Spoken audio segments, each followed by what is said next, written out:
Bonsoir, bienvenue sur la voix de Morgane. J'espère que vous allez bien. C'est le retour du chiffon. Ça fait quelques jours que je n'ai pas lu. Ma dernière lecture, c'était Je m'attache très facilement. Donc,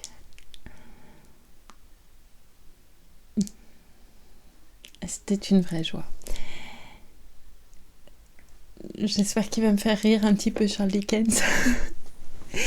On n'est pas forcément sur la meilleure lecture, mais non, il y a toujours de l'humour. Simplement, sur la dernière lecture que j'ai publiée, je cherchais le chapitrage, je me suis aperçue que j'étais vraiment... je sais pas, j'étais de mauvaise humeur, j'étais triste, j'étais fatiguée. Et je crois que je passais à côté de tout l'humour. Enfin, je le notais, mais en passant à côté quand même, vous voyez ? Et ça, c'est dommage. Donc, j'espère que ce ne sera pas comme ça aujourd'hui. Excusez-moi, je vais boire.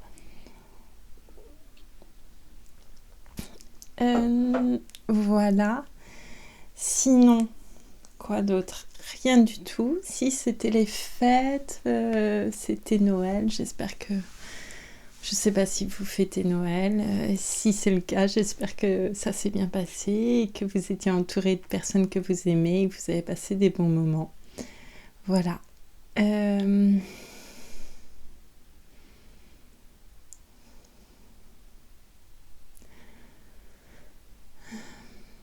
Finalement, c'est peut-être ça qui compte le plus. C'est les moments qu'on passe avec les gens qu'on aime.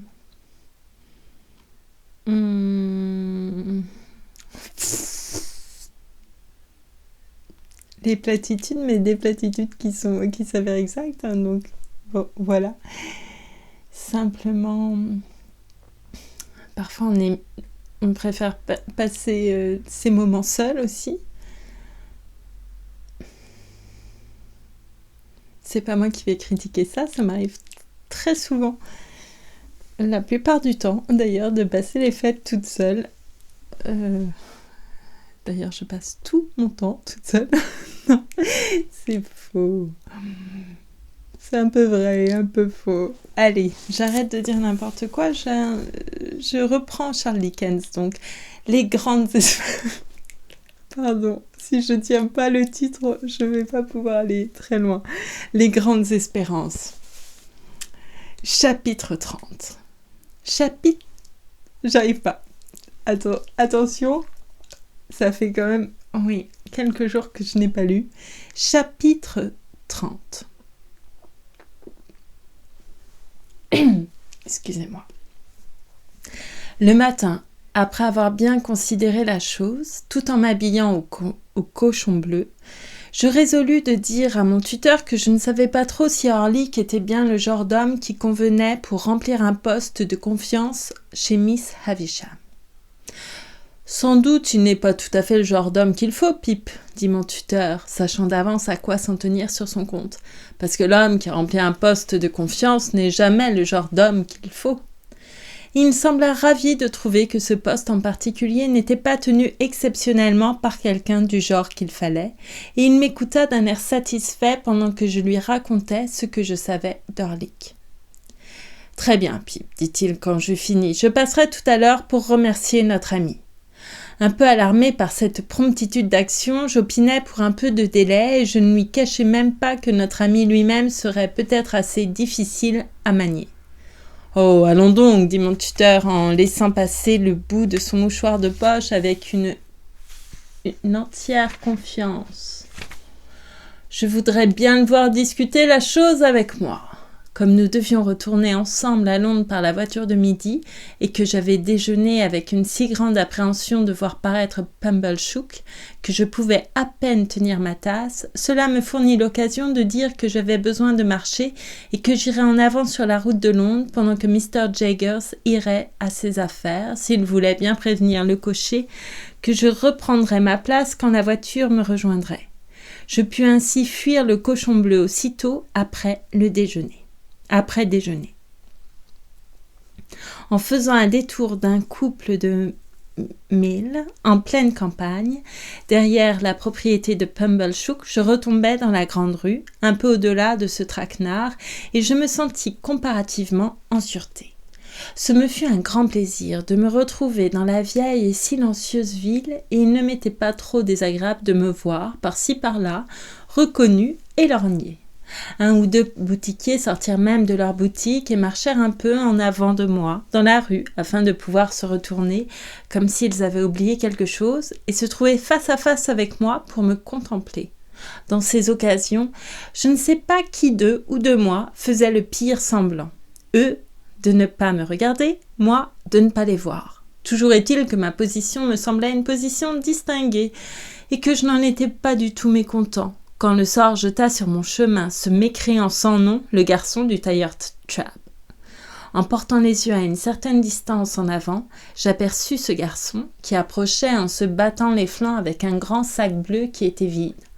Jugeant qu'un regard tranquille et indifférent, jeté sur lui comme par hasard, était ce qui me convenait le mieux et ce qui parviendrait probablement à conjurer son mauvais esprit, je m'avançai avec une grande placidité de visage et je me félicitais déjà de mon succès, quand tout à coup les genoux du garçon de Trapp s'entrechoquèrent. Ses cheveux se dressèrent, sa casquette tomba, tous ses membres tremblèrent avec violence. Il chancela enfin sur la route en criant à la populace « Au secours, soutenez-moi, j'ai peur !» Il feignait d'être au comble de la terreur et de la prostration par l'effet de la dignité de ma démarche et de toute ma personne. Quand je passais à côté de lui, ses dents claquèrent à grand bruit dans sa bouche, et il se prosterna dans la poussière avec tous les signes d'une humiliation profonde. C'était une chose bien dure à supporter, mais ça n'était encore rien que cela. Je n'avais pas fait 200 pas quand, à mon inexprimable terreur, à mon juste étonnement et à ma profonde indignation, je vis de nouveau le garçon Trapp qui approchait. Il venait de tourner le coin d'une rue. Son sac bleu était passé sur son épaule, ses yeux reflétaient un honnête empressement, et la détermination de gagner au plus vite la maison de Trapp se lisait dans sa démarche. Cette fois, ce fut avec une espèce d'épouvante qu'il eut l'air de me découvrir. Il éprouva les mêmes effets que la première fois, mais avec un mouvement de rotation. Il courut autour de moi tout en chancelant, les genoux faibles et tremblants, et les mains levées comme pour demander miséricorde. Ces prétendues souffrances furent une grande jubilation pour les spectateurs. Quant à moi, j'étais littéralement confondu. Je n'avais pas dépassé de beaucoup la poste aux lettres quand de nouveau j'aperçus le garçon de Trapp débusquant par un chemin détourné. Cette fois, il était entièrement changé. Il portait le sac bleu de la manière dégagée dont je portais mon pardessus et se carrait en face de moi, de l'autre côté de la rue, suivi d'une foule joyeuse de jeunes amis auxquels il criait de temps en temps en agitant la main et en prenant un air superbe. « Je ne vous connais pas, je ne vous connais pas !» Les mots ne pourraient donner une idée de l'outrage et du ridicule lancé sur moi par le garçon de Trapp quand, passant à côté de moi, il tirait son col de chemise, frisait ses cheveux, appuyait son poing sur la hanche tout en se carrant d'une manière extravagante, en balançant ses coudes et son corps et en criant à ceux qui le suivaient « Connais pas, sur mon âme, je ne vous connais pas !» Son ignominieux cortège se mit immédiatement à pousser des cris et à me poursuivre sur le pont. Ces cris ressemblaient à ceux d'une basse-cour extrêmement effrayée, dont les volatiles m'auraient connu quand j'étais forgeron. Ils mirent le comble à ma honte lorsque je quittais la ville et me poursuivirent jusqu'en plein champ. Mais, à moins d'avoir, en cette occasion, ôté la vie au garçon de Trapp, je ne sais réellement pas aujourd'hui ce que j'aurais pu faire, sinon me résigner à endurer ce supplice. Lui chercher querelle dans la rue ou tirer de lui une autre réparation que le meilleur sang de son cœur eût été futile et dégradant. C'était d'ailleurs un garçon que personne ne pouvait atteindre, un serpent invulnérable et astucieux qui, traqué dans un coin, s'échappait entre les jambes de celui qui le poursuivait en sifflant dédaigneusement. J'écrivis cependant, par le courrier du lendemain, à Mr. Trapp pour lui dire que Mr. Pips devait à lui-même de cesser à l'avenir tout rapport avec un homme qui pouvait oublier ce qu'il devait aux intérêts de la société, au point d'employer un garçon qui excitait le dégoût et le mépris de tous les gens respectables. La voiture, portant dans ses flancs Mr. Jaggers, arriva en temps opportun. Je repris donc ma place sur l'Impériale et j'arrivai à Londres sauf, mais non sain, car mon cœur était déchiré. Dès mon arrivée, j'envoyai à Joe une morue et une bourriche d'huîtres comme offrande expiatoire en réparation de ce que je n'étais pas allé moi-même lui faire une visite. Puis je me rendis à l'hôtel Barnard. Je trouvai Herbert en train de dîner avec des viandes froides et enchanté de me revoir. Ayant envoyé le vengeur au restaurant pour demander une addition au dîner, je sentis que je devais ce soir-là même ouvrir mon cœur à mon camarade et ami. Cette confidence ne regardant aucunement le vengeur qui était dans le vestibule, et cette pièce, vue par le trou de la serrure, ne paraissait guère qu'une antichambre, je l'envoyai au spectacle. Je ne pourrais donner une meilleure preuve de la dureté de mon esclavage vis-à-vis de ce maître que les dégradantes subtilités auxquelles j'étais forcé d'avoir recours pour lui trouver de l'emploi. J'avais si peu de ressources que souvent je l'envoyais au coin de Hyde Park pour voir quelle heure il était. Quand nous eûmes fini de dîner, les pieds posés sur les chenets, je lui dis « Mon cher Herbert, j'ai quelque chose de très particulier à vous communiquer. » « Mon cher Handel, répondit-il, j'écouterai avec attention et déférence ce que vous voudrez bien me confier. Cela me concerne, Herbert, dis-je, ainsi qu'une autre personne. Herbert se croisa les pieds, regarda le feu, la tête penchée de côté et, l'ayant vainement regardé pendant un moment, il me regarda de nouveau parce que je ne continuais pas. Herbert, dis-je en mettant ma main sur son genou, j'adore Estelle. Au lieu d'être abasourdi, Herbert répliqua comme si de rien n'était. C'est juste. Eh bien, Herbert, est-ce là tout ce que vous me dites? Eh bien. Après, voulais-je dire, fit Herbert. Il va sans dire que je sais cela. Comment savez-vous cela? Dis-je. Comment je le sais, Handel? Mais par vous. Je ne vous l'ai jamais dit. Vous ne l'avez jamais dit? Vous ne m'avez jamais dit non plus quand vous vous êtes fait couper les cheveux, mais j'ai eu assez d'intelligence pour m'en apercevoir. Vous l'avez toujours adoré depuis que je vous connais. Vous êtes arrivé ici avec votre adoration et votre porte-manteau. Jamais dit. Mais vous ne m'avez dit que cela du matin au soir, en me racontant votre propre histoire, vous m'aviez dit clairement que vous aviez commencé à l'adorer la première fois que vous l'aviez vu, quand vous étiez tout jeune. Très bien, alors, dis-je, nullement fâché de cette nouvelle lumière jetée sur mon cœur, je n'ai jamais cessé de l'adorer et elle est devenue la plus belle et la plus adorable des créatures. Je l'ai vue hier et si je l'adorais déjà, je l'adore doublement maintenant. Il est heureux pour vous alors, Handel, dit Herbert, que vous ayez été choisi pour elle et que vous lui soyez destiné. Sans nous occuper de ce qu'il nous est défendu de rechercher, nous pouvons nous risquer à dire qu'il ne peut y avoir de doute entre nous sur ce point. Mais savez-vous ce qu'Estelle pense de cette adoration? Je secouai tristement la tête. Oh, elle en est à 1000 lieues. Patience, mon cher Handel, vous avez le temps. Mais vous avez encore quelque chose à me dire? Je suis honteux de le dire, répondis-je, et pourtant il n'y a pas plus de mal à le dire qu'à le penser. Vous m'appelez un heureux mortel. Sans doute je le suis.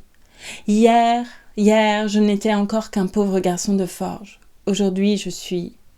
Quoi? Dites un bon garçon si vous voulez finir votre phrase, répondit Herbert en souriant et en pressant mes mains dans les siennes. Un bon garçon. Un curieux mélange d'impétuosité, d'hésitation, de hardiesse et de défiance, d'animation et de rêverie. Je m'arrêtai un instant. Le micro a chu. Pardon.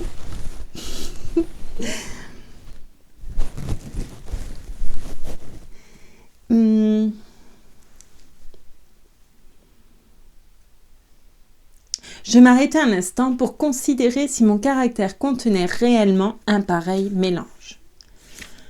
Je n'en retrouvais pas les éléments, mais je pensais que cela ne valait pas la peine d'être discuté. Quand je demande ce que je suis aujourd'hui, Herbert, continuai-je, je traduis en paroles la pensée qui me préoccupe le plus. Vous dites que je suis heureux. Je sais que je n'ai rien fait pour m'élever et que c'est la fortune seule qui a tout fait.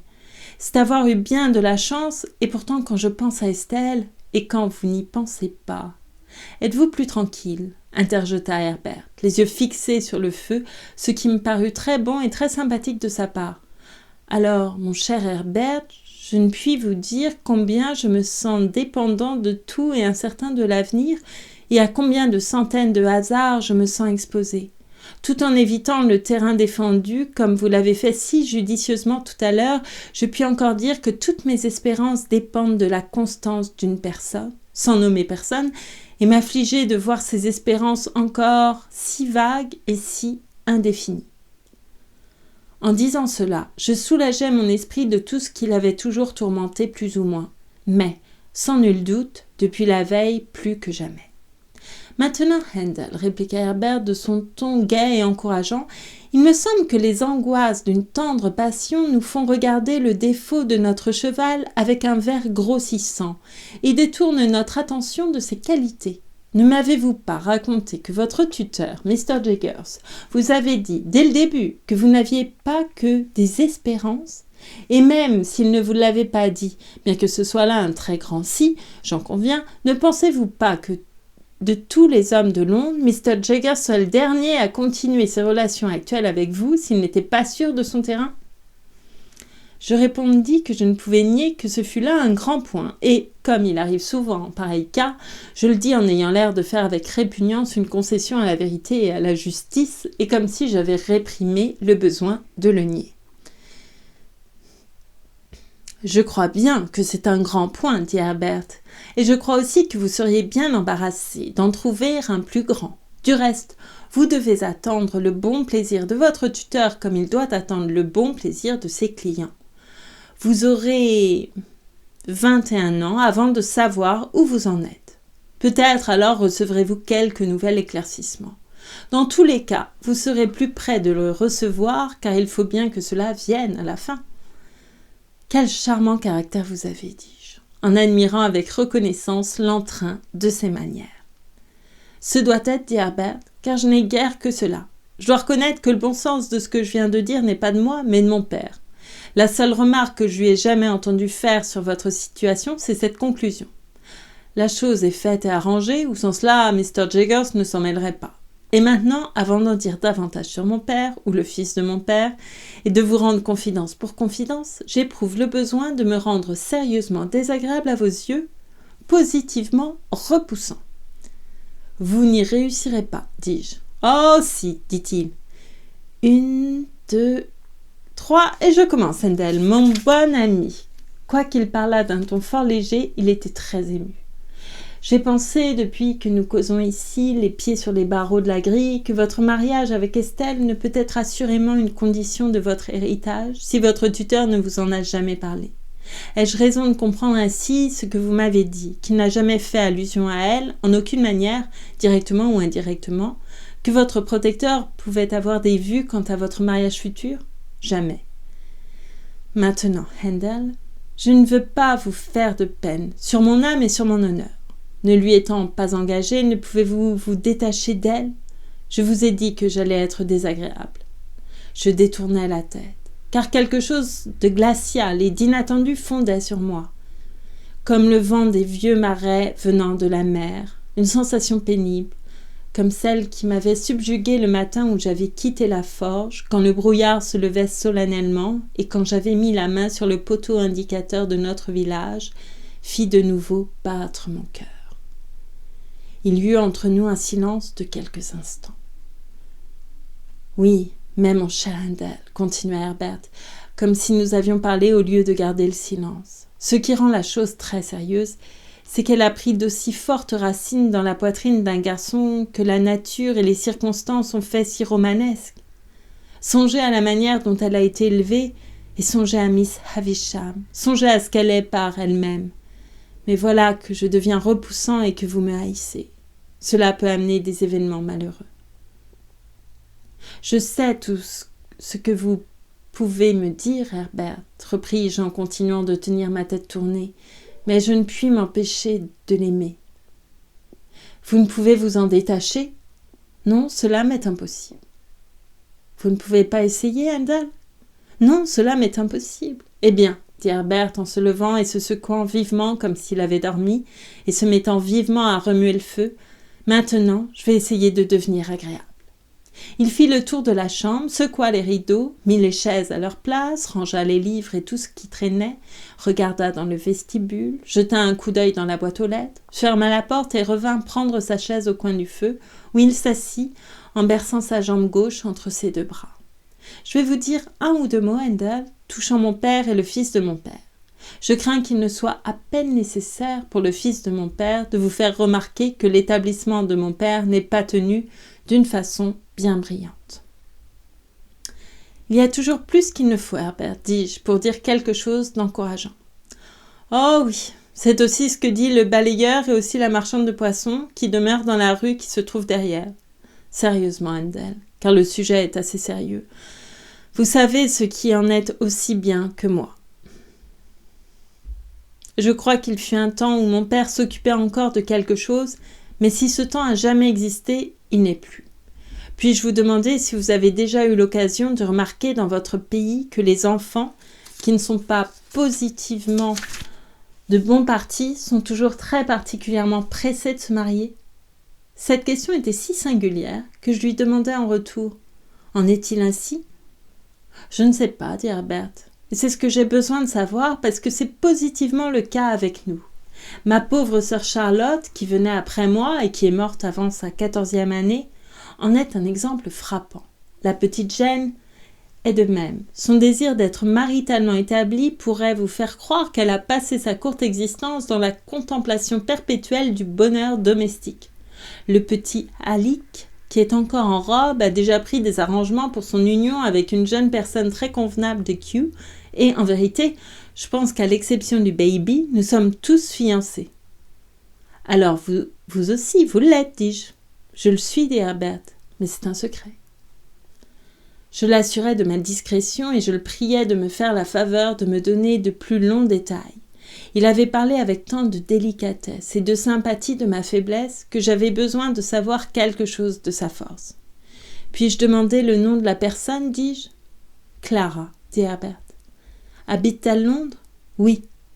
Peut-être dois-je dire, fit Herbert, qui était devenu très abattu et très faible depuis que nous avions abordé cet intéressant sujet, qu'elle est un peu au-dessous des absurdes notions de famille de ma mère. Son père était employé aux vivres dans la marine. Je crois que c'était une espèce de purser.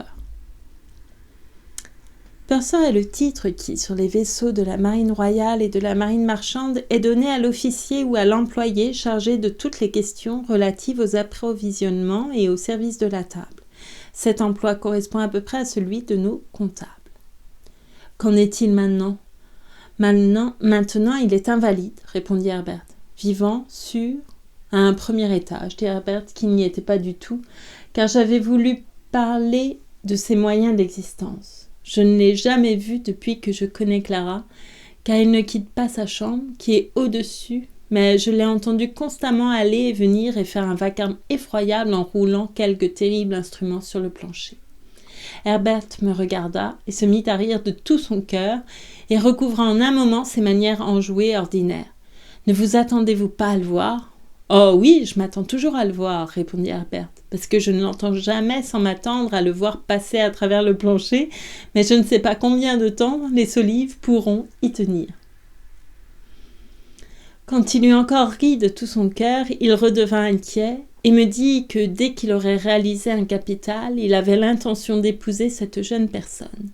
Puis il ajouta comme une chose fort mélancolique, mais allant de soi, « Mais on ne peut se marier, vous le savez, tant qu'on ne sait pas encore tirer d'affaire. » Comme nous étions à contempler le feu, et que je pensais combien le capital était quelquefois un rêve difficile à réaliser, je mis mes mains dans mes poches. Un morceau de papier plié, qui se trouvait dans l'une d'elles, attira mon attention. Je l'ouvris et je vis que c'était le programme de théâtre que j'avais reçu de Joe et qui annonçait le célèbre amateur de province, le Roscus en renom.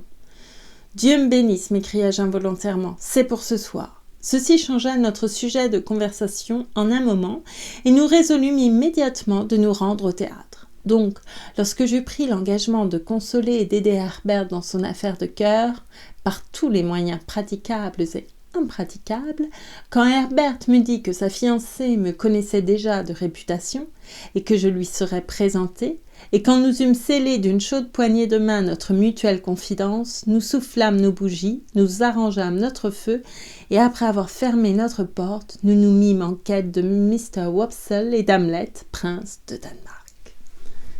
Chapitre 31. À notre arrivée en Danemark, on va parler d'Hamlet, de Shakespeare. À notre arrivée en Danemark, nous trouvâmes le roi et la reine de ce pays dans 2 fauteuils élevés sur une table de cuisine et tenant leur cour. Toute la noblesse danoise était là.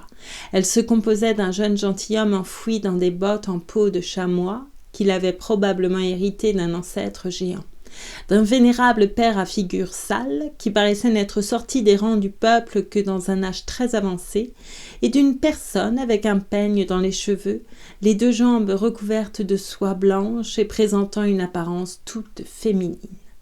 Mon éminent compatriote, Mr. Wopsle, chargé du rôle d'Hamlet, se tenait sournoisement à part, les bras croisés, et j'aurais pu désirer que ses boucles de cheveux et son front eussent été plus vraisemblables. Plusieurs petites circonstances curieuses transpiraient à mesure que l'action se déroulait. Le défunt roi paraissait non seulement avoir été atteint d'un rhume au moment de sa mort, mais l'avoir emporté avec lui dans sa tombe, et l'avoir rapporté en sortant. Le royal fantôme portait aussi un fantôme de manuscrit autour de son bâton de commandement, qu'il avait l'air de consulter de temps en temps, et cela avec une tendance évidente à perdre l'endroit où il en était resté, ce qui résultait sans doute de son état de mortalité. C'est ce qui, je pense, amena la galerie à conseiller à l'ombre de tourner la page, recommandation qu'elle prit extrêmement mal. Il faut aussi faire remarquer que cet esprit majestueux qui avait l'air, en faisant son apparition, d'avoir marché longtemps et d'avoir parcouru une distance énorme, sortait d'un mur immédiatement contigu. Cela fut cause que les terreurs qu'il inspirait furent reçues avec dérision. La reine de Danemark, dame très gaillarde, fut considérée par le public comme ayant trop de cuivre sur sa personne. Son menton se réunissait à son diadème par une large bande de ce métal, comme si elle eût un mal de dents formidable. Sa taille était ceinte d'une autre bande, et chacun de ses bras également, de sorte qu'on lui donnait tout haut le nom de grosse caisse. Le jeune gentilhomme, dans les bottes de son ancêtre, était très insuffisant pour représenter tout d'une haleine à lui seul un marin habile, un acteur ambulant, un fossoyeur, un prêtre et un personnage de la plus haute importance, assistant à l'assaut d'armes devant la cour et qui, par son œil habile et son jugement sain, était appelé à juger les plus beaux coups. Cela amena graduellement le public à manquer graduellement d'indulgence pour lui, et lorsqu'enfin on le reconnut dans les saints ordres, se refusant à célébrer le service funèbre, l'indignation générale ne connut plus de bornes et le poursuivit sous la forme de coquilles de noix. En dernier lieu, Ophélia fut en proie à une folie si lente et si musicale que lorsqu'au moment voulu elle eut ôté son écharpe de mousseline blanche, qu'elle l'eut pliée et entourée un mauvais plaisant du parterre, qui depuis longtemps rafraîchissait son nez impatient contre une barre de fer du premier rang, s'écria « Maintenant que le moutard est couché, qu'on nous donne à souper !» Ce qui, pour ne pas dire davantage, était tout à fait hors de propos.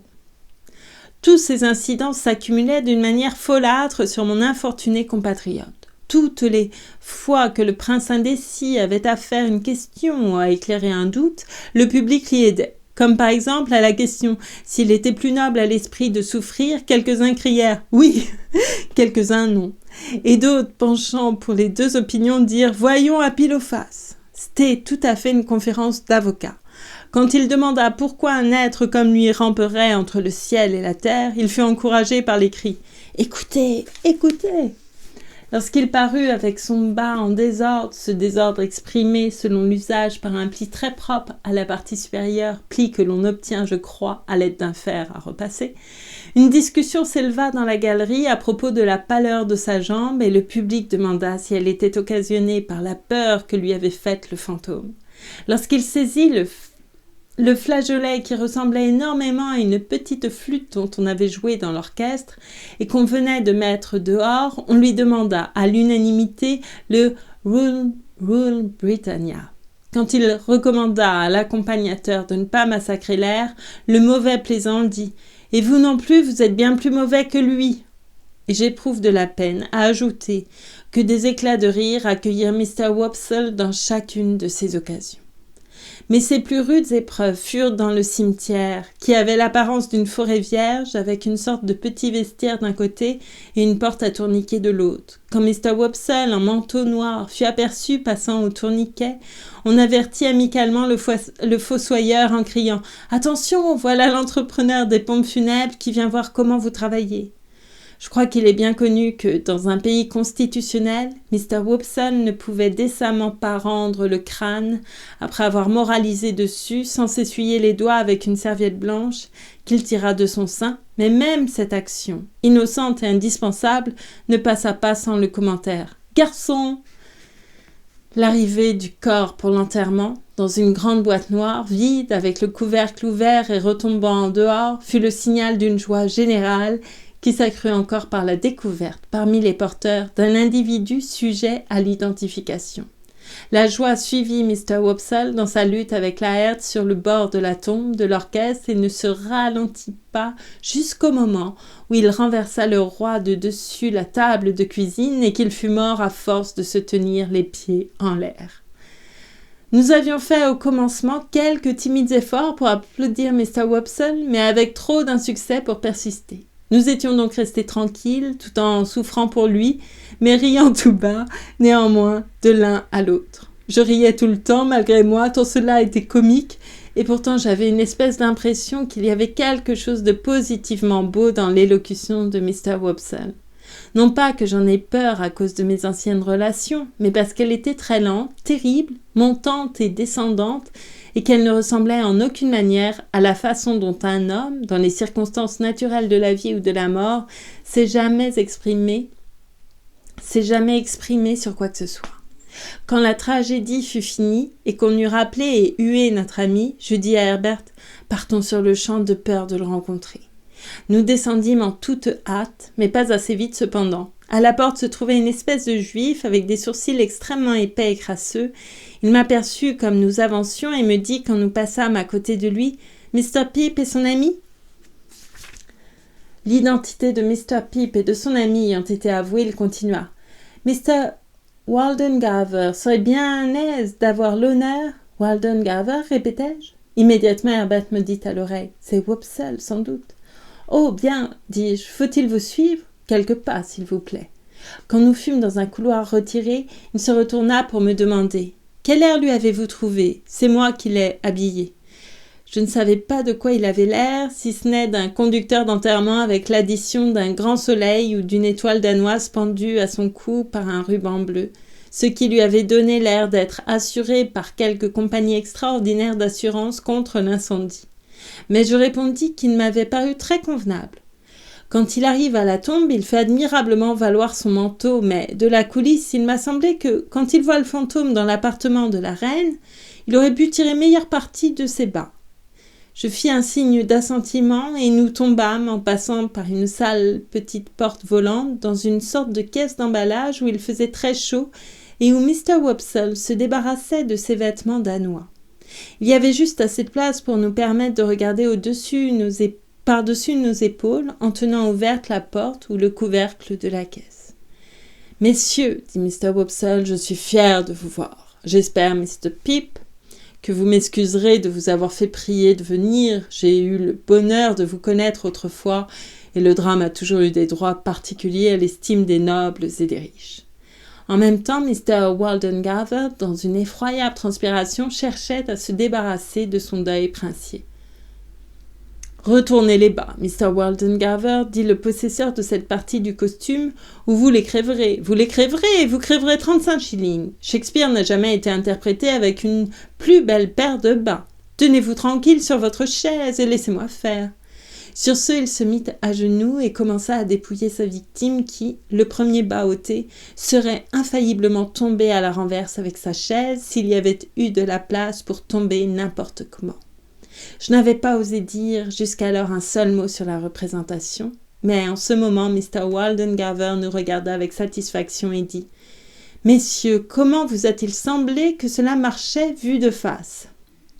Herbert répondit derrière moi, me poussant en même temps. « Supérieurement !» Je répétais. « Supérieurement !»« Comment avez-vous trouvé que j'ai rendu le personnage, messieurs ?» dit Mr. Waldengarver, presque avec un ton de protection, si ce n'est tout à fait.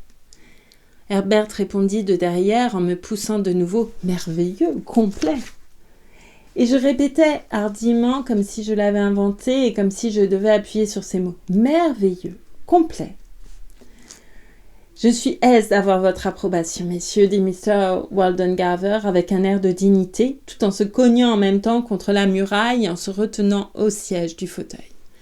Mais je vais vous dire une chose, Mr. Waldengarver, dit l'homme qui lui retirait ses bas que vous ne comprenez pas. Maintenant, faites attention, je ne crains pas qu'on dise le contraire, je vous dis donc que vous vous trompez quand vous placez vos jambes de profil. Le dernier Hamlet que j'ai habillé faisait la même faute aux répétitions, jusqu'au jour où je lui fis mettre un grand pain à cacheter rouge sur chaque genou. Puis à la dernière répétition, j'allais me mettre de face, monsieur, au fond du parterre, et toutes les fois que son rôle le plaçait de profil, je criais « Je ne vois pas les pains à cacheter !» À la représentation, tout marcha le mieux du monde.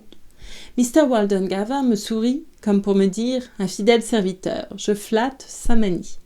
Puis il dit très haut « Mes vues sont un peu classiques et abstraites pour eux, mais ils progresseront, ils progresseront. » Herbert et moi, nous répétâmes ensemble « Oh, sans doute, ils progresseront. » « Avez-vous remarqué, messieurs, dit Mr. Waldengarver, qu'il y avait un homme à la galerie qui voulait jeter du ridicule sur le service, je veux dire la représentation.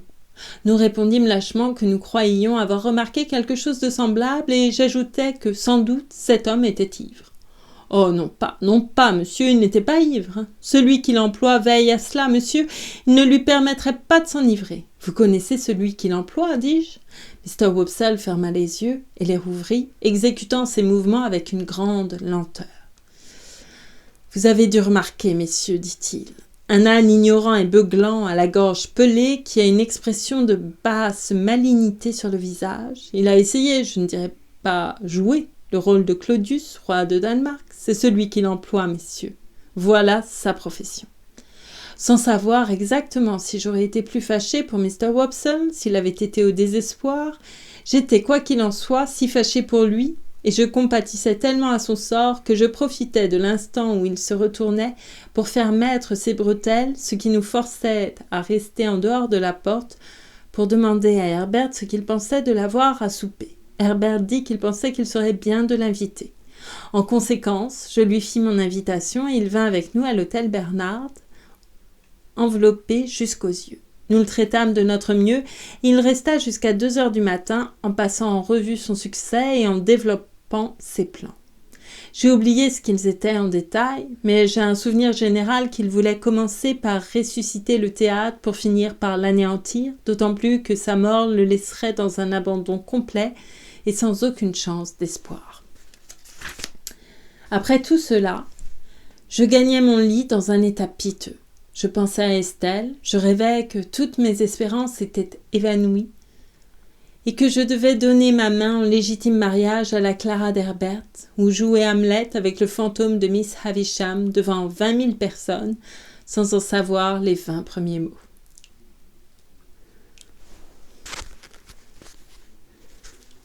C'est un beau rôle, Hamlet. Chapitre 32. Un des jours suivants, tandis que j'étais occupée avec mes livres et Mr. Pocket, je reçus par la poste une lettre, dont la seule enveloppe me jeta dans un grand émoi, car bien que je n'eusse jamais vu l'écriture de l'adresse, je devinais sur le champ de qui elle venait. Elle ne commençait pas par « cher Mr. Pip », ni par « cher Pip », ni par « cher monsieur », ni par « cher n'importe qui », mais ainsi. Je dois venir à Londres après-demain par la voiture de midi. Je crois qu'il a été convenu que vous deviez venir à ma rencontre. C'est dans tous les cas le désir de Miss Havisham et je vous écris pour m'y conformer. Elle vous envoie ses souvenirs, tout à vous, Estelle.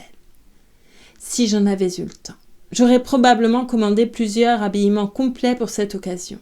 Mais comme je ne l'avais pas, je dus me contenter de ce que j'avais. Mon appétit me quitta instantanément et je ne goûtais ni paix ni repos que le jour indiqué ne fût arrivé. Non cependant que sa venue m'apporta l'un ou l'autre, car alors ce fut pire que jamais. Je commençai par rôder autour du bureau des voitures, bien avant que la voiture eût seulement quitté le cochon bleu de notre ville. Je le savais parfaitement, et pourtant il me semblait qu'il n'y avait pas de sécurité à quitter de vue le bureau pendant plus de 5 minutes de suite. J'avais déjà passé la première demi-heure d'une garde de 4 ou 5 heures dans cet état d'excitation, quand Mr. Wemmick se heurta contre moi. « Hola, Mr. Pip, dit-il, comment ça va-t-il ?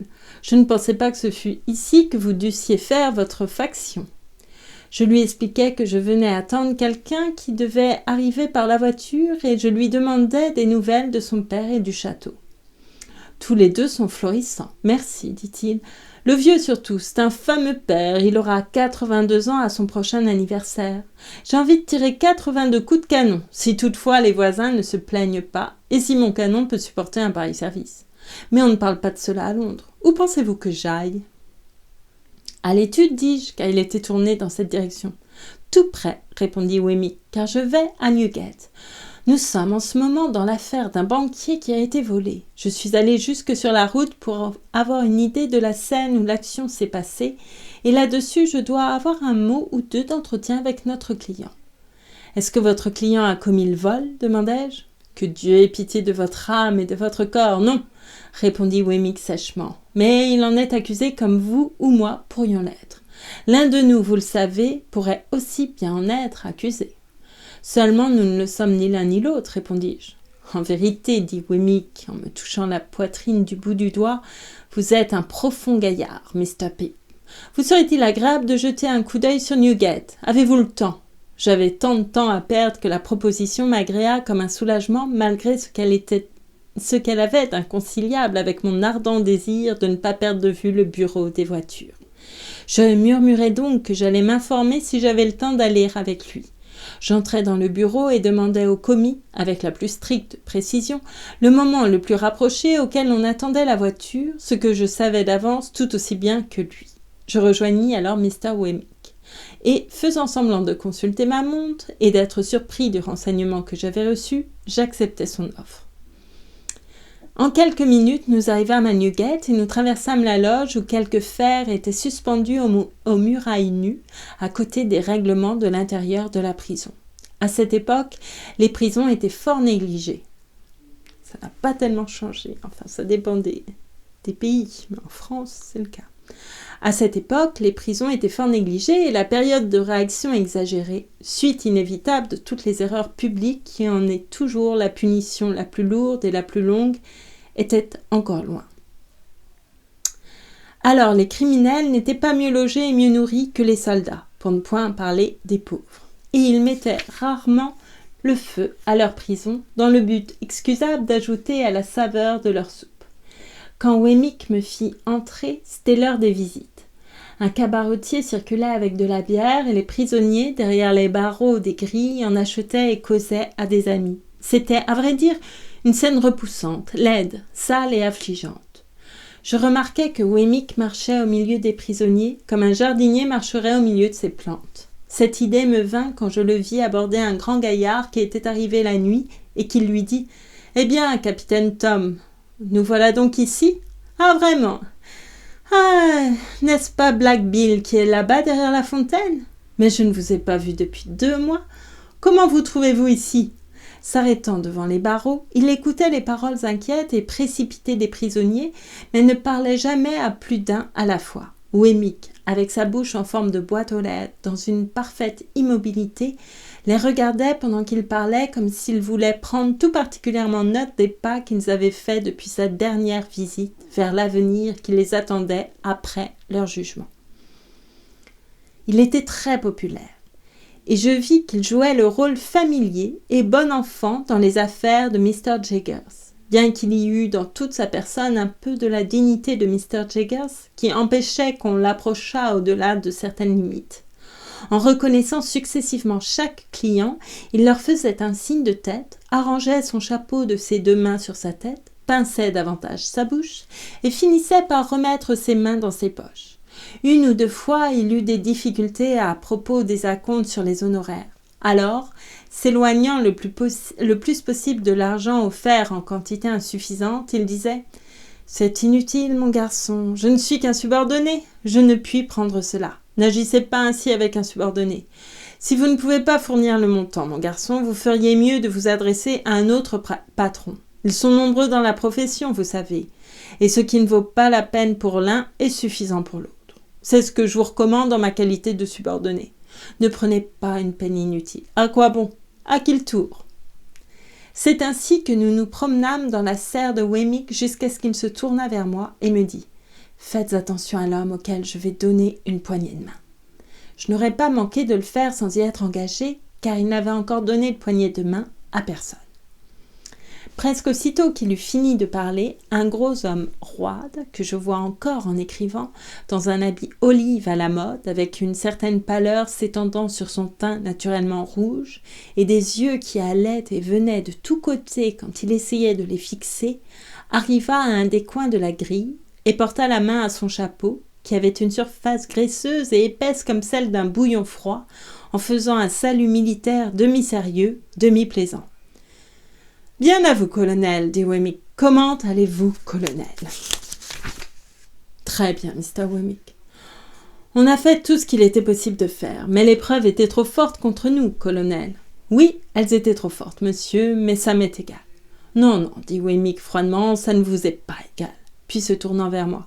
Il a servi Sa Majesté, cet homme. Il a été soldat dans la ligne. Il s'est fait remplacer. En vérité, dis-je. Et les yeux de l'homme me regardèrent. Puis ils regardèrent par-dessus ma tête, puis tout autour de moi, et enfin il passa ses mains sur ses lèvres et se mit à rire. « Je crois que je sortirai d'ici lundi, monsieur, dit-il à Wemmick. « Peut-être, répondit mon ami, mais on ne sait pas. »« Je suis aise d'avoir eu la chance de vous dire adieu, Mr. Wemmick, dit l'homme en passant sa main entre les barreaux. « Merci, dit Wemmick en lui donnant une poignée de main. « Moi de même, colonel. Si ce que j'avais sur moi quand j'ai été pris avait été du vrai, Mr. Wemmick, dit l'homme sans vouloir retirer sa main, je vous aurais demandé la faveur de porter une autre bague en reconnaissance de vos attentions. Je prends votre bonne volonté pour le fait, dit Wemmick. À propos, vous étiez un grand amateur de pigeons. L'homme leva les yeux en l'air. On m'a dit que vous aviez une race remarquable de culbutants, ajouta Wemmick. Pourriez-vous dire à un de vos amis de m'en apporter une paire si vous n'en avez plus besoin? Ça sera fait, monsieur. Ce sera fait, monsieur. Très bien, dit Wemmick. On aura soin d'eux. Bonjour, colonel. Adieu. Ils se serrèrent de nouveau les mains et, en nous éloignant, Wemmick me dit « C'est un faux monnayeur, excellent ouvrier. Le rapport de recordeur sera fait aujourd'hui. Il est sûr d'être exécuté lundi. Une paire de pigeons a bien son prix. » Là-dessus, il tourna la tête et fit signe à cette plante morte, puis il promena les yeux autour de lui en sortant de la cour comme s'il eût considéré quelle autre plante il pourrait bien mettre à sa place. En sortant de la prison par la loge, je vis que l'importance de mon tuteur n'était pas moins bien appréciée par les porte-clés que par ceux qui le gardaient. « Eh bien, Mr. Wemmick, dit l'un d'eux qui nous retenait entre deux portes garnies de pointes de fer et de clous, en ayant soin de fermer l'une avant d'ouvrir l'autre. Qu'est-ce que va faire Mr. Jaggers de cet assassin de l'autre côté de l'eau? Va-t-il en faire un meurtrier sans préméditation ou autre chose? Que va-t-il faire de lui? Pourquoi ne lui demandez-vous pas? Répondit Wemmick. Ah, oui, n'est-ce pas? Dit le porte-clés. Vous voyez, Mr. Pip, voilà la manière d'en user avec ces gens-là, observa Wemmick. Ils ne se gênent pas pour me faire des questions à moi, le subordonné, mais vous ne les prendrez jamais à en faire à mon patron. Est-ce que ce jeune homme est un des apprentis ou un des membres de votre étude? Demanda le porte-clés en riant de l'humeur de Wemmick. Tenez, le voilà encore, s'écria Wemmick. Je vous l'ai dit, il fait au subordonné une seconde question avant qu'on ait répondu à la première. Eh bien, comme Mr. Pip serait l'un des deux. Mais alors, dit le porte-clés en riant de nouveau, il connaît Mr. Jaggers. Ya, cria Wemmick en regardant le porte-clés d'une façon burlesque. Vous êtes aussi muet qu'une de vos clés quand vous avez affaire à mon patron. Vous le savez bien. Faites-nous sortir, vieux renard, ou je vous fais intenter par lui une action pour emprisonnement illégal. Le porte-clés se mit à rire et nous souhaita le bonsoir. Puis il continua de rire après nous, par-dessus les piques du guichet quand nous descendîmes dans la rue. « Faites attention, Mr. Pip, me dit gravement Wemmick à l'oreille en prenant mon bras pour se montrer plus confidentiel. Je crois que ce qu'il y a de plus fort chez Mr. Jaggers, c'est la manière dont il se tient. Il est toujours si fier que sa roideur constante fait partie de ses immenses capacités. Ce faux monnayeur n'eût pas plus osé se passer de lui que ce porte-clés n'eût osé lui demander ses intentions dans une de ses causes. Alors, entre sa roideur et eux, il introduit ses subordonnés, voyez-vous, et de cette manière, il les tient corps et âme. J'admirais fort la subtilité de mon tuteur, mais, à vrai dire, j'eusse désiré de tout mon cœur, et ce n'est pas la première fois, avoir un tuteur d'une capacité moindre. Mr. Wemmick et moi nous séparâmes à l'étude de la Petite-Bretagne, où les clients de Mr. Jaggers abondaient comme de coutume, et je retournais me mettre en faction dans la rue du bureau des voitures, ayant encore 2 ou 3 heures devant moi. Je passais tout ce temps à penser combien il était étrange pour moi de me voir poursuivi et entouré de toute cette infection de prison et de crime. Pendant mon enfance, dans nos marais isolés, par un soir d'hiver, je l'avais rencontrée d'abord. Elle avait ensuite déjà reparu à 2 reprises différentes, comme une tache à demi effacée mais non enlevée, et je ne pouvais l'empêcher de se mêler à ma fortune et à mes progrès dans le monde. Je pensais aussi à la belle Estelle, si fière et si distinguée qui venait à moi, et je songeais avec une extrême horreur au contraste qui existait entre elle et la prison. J'aurais donné beaucoup alors pour que Wemmick ne m'eût pas rencontré ou bien que je ne lui eusse pas cédé en allant avec lui. Je sentais que j'allais retrouver Newgate toujours et partout, imprégné jusque dans mes habits et dans l'air que je respirais. Je secouais la poussière de la prison, restée à mes pieds. Je l'enlevais de mes habits et l'exhalais de mes poumons. J'étais si troublée au souvenir de la personne qui allait venir, je me trouvais tellement indigne d'elle que je n'eus plus conscience du temps. La voiture me parut donc arriver assez promptement après tout, et je n'étais pas encore débarrassée de la souillure de conscience que m'avait communiquée la serre de Mr. Wemmick quand je vis Estelle passer sa tête à la portière et me faire signe en agitant la main. Qu'était donc cette ombre sans nom qui passait encore dans cet instant? Excusez-moi.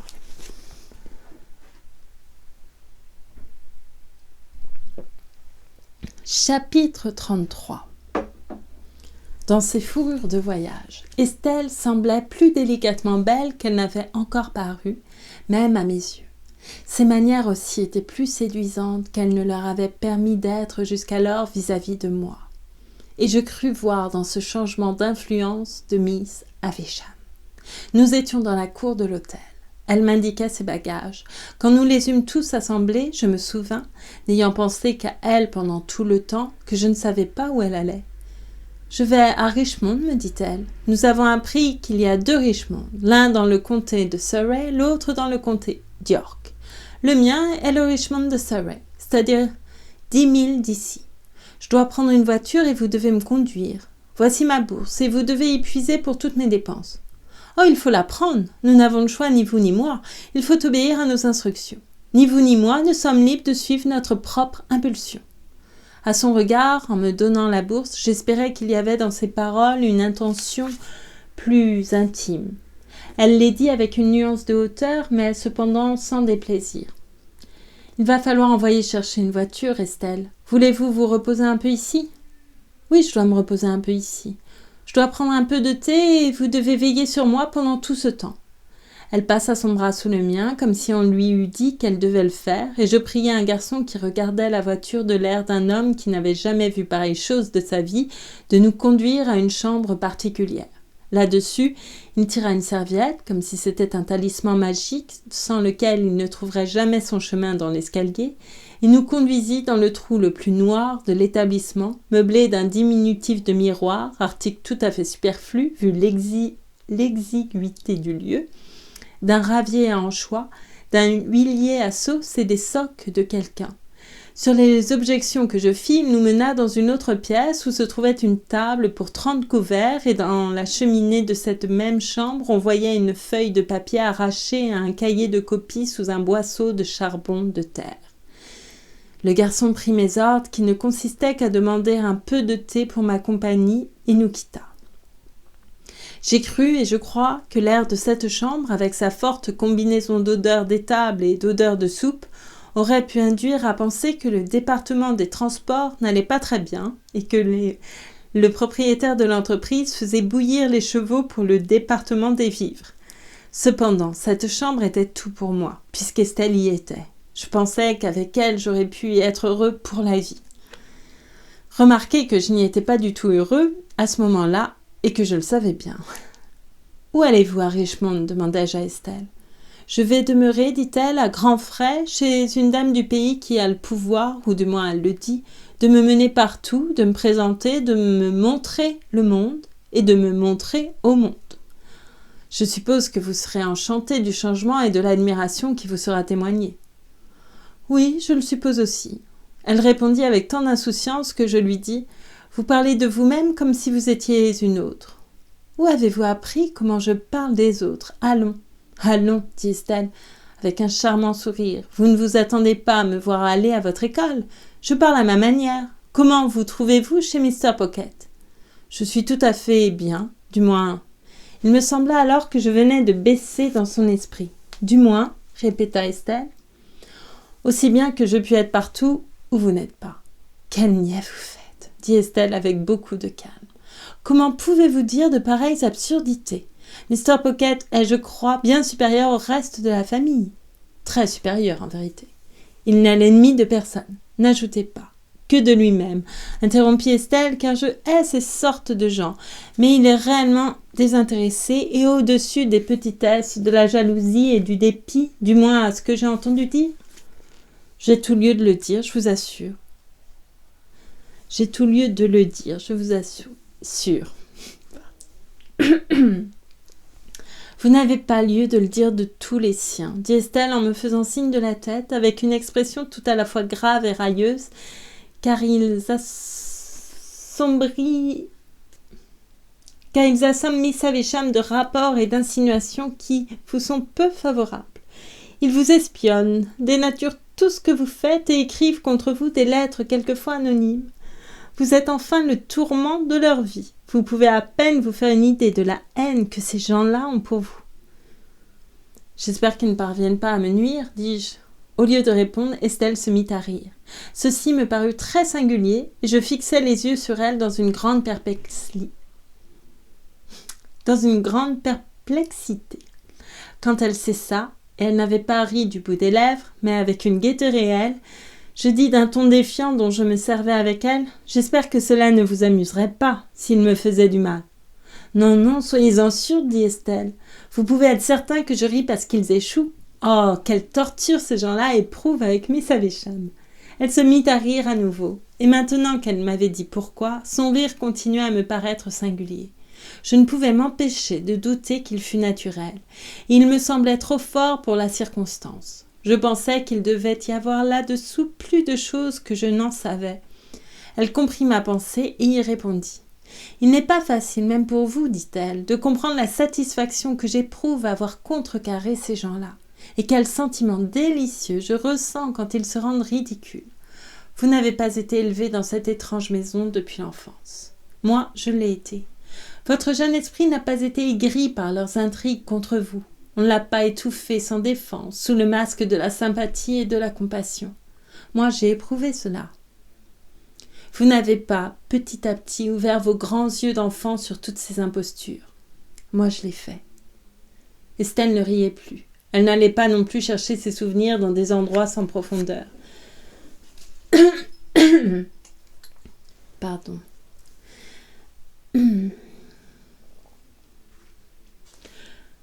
Je n'aurais pas voulu être la cause de son regard en ce moment pour toutes mes belles espérances. Je puis vous dire deux choses, continua Estelle. D'abord, malgré le proverbe qui dit « Pierre qui roule finit par s'user », vous pouvez être certain que ces gens-là ne pourront jamais, même dans 100 ans, vous pardonner sous aucun prétexte le pied sur lequel vous êtes avec Miss Havisham. Ensuite, c'est à vous que je dois de les voir si occupés et si lâches sans nul résultat, et là-dessus, je vous tends la main. Comme elle me l'offrait franchement, car son air sombre n'avait été que momentané, je la pris et la portai à mes lèvres. « Que vous êtes un garçon ridicule, dit Estelle. Ne voudrez-vous donc jamais recevoir un avis ? Ou embrassez-vous ma main avec les pensées que j'avais le jour où je vous laissais autrefois embrasser ma joue ? Quelles pensées, dis-je ? Il faut que je réfléchisse un moment. Des pensées de mépris pour les vils flatteurs et les intrigants. Si je dis oui, pourrais-je encore embrasser votre joue ? Vous auriez dû le demander avant de toucher ma main, mais oui, si vous voulez. Je me penchai et son visage resta calme, comme celui d'une statue. Maintenant, dit Estelle en s'échappant à l'instant même où je touchais sa joue, vous devez vous occuper de me faire donner du thé et de me conduire à Richmond. Son retour à ce ton, comme si notre réunion nous était imposée et que nous fussions de simples marionnettes, me fit de la peine. Mais tout me fit de la peine dans cette rencontre. Quel que pût être son ton avec moi, c'eût été folie de prendre confiance et d'y mettre toutes mes espérances, et pourtant je continuais à me leurrer contre toute raison et tout espoir. Pourquoi le répéter 1000 fois ? C'est ainsi qu'il en fut toujours. Je sonnai pour le thé, le garçon revint avec son fil magique. Il apporta peu à peu une 50aine d'accessoires à ce breuvage, mais de thé, pas une goutte. Un plateau, des tasses et des soucoupes, des assiettes, des couteaux et des fourchettes, y compris le couteau à découper, des cuillères de différentes dimensions, des salières, un modeste petit muffin enfermé avec une extrême précaution sous une forte cloche en fer. Moïse dans les roseaux, représenté par un appétissant morceau de beurre dans une quantité de persil, un pain pâle avec une tête poudrée, puis des tartines triangulaires recouvertes par 2 épreuves d'impression et reposant sur les barres du foyer de la cuisine, et enfin une grosse fontaine de famille avec laquelle le garçon entra en chancelant, son visage exprimant la fatigue et la souffrance. Après une absence assez prolongée à ce moment du repas, il revint enfin avec une cassette de belle apparence, contenant des petites brindilles et des petites feuilles. Je les plongeai dans l'eau chaude et, de tous ces préparatifs, je parvins à extraire une tasse de je ne sais quoi pour Estelle. La note payée, après avoir laissé quelques souvenirs au garçon, sans oublier le valet d'écurie et la femme de chambre, en un mot ayant semé des pourboires partout sans avoir contenté personne, et la bourse d'Estelle considérablement allégée, nous montâmes dans notre voiture de poste et nous partîmes. Tournant dans Shepside et montant la rue de Newgate, nous nous trouvâmes bientôt sous les murs dont j'avais tant de honte. « Quel est cet endroit ?» demanda Estelle. D'abord, je voulais faire semblant de ne pas le connaître. Ensuite, je le lui dis. Elle regarda par la portière, puis rentra aussitôt sa tête en murmurant « Les misérables !» Pour rien au monde, je n'aurais pas alors avoué ma visite. « Mr. Jaggers, dis-je, pour changer la conversation et mettre adroitement Estelle sur une autre voie, passe pour être plus que toute autre personne de Londres dans les secrets de cet affreux endroit. »« Il est plus que personne dans les secrets de tous les endroits, je pense, dit Estelle à voix basse. Vous avez été habitué à le voir souvent, je suppose. J'ai été habituée à le voir à des intervalles très irréguliers, d'aussi longtemps que je m'en souvienne. Mais je ne le connais pas mieux maintenant que je ne le connaissais avant de pouvoir parler. Où en êtes-vous avec lui ? Avancez-vous dans son intimité ?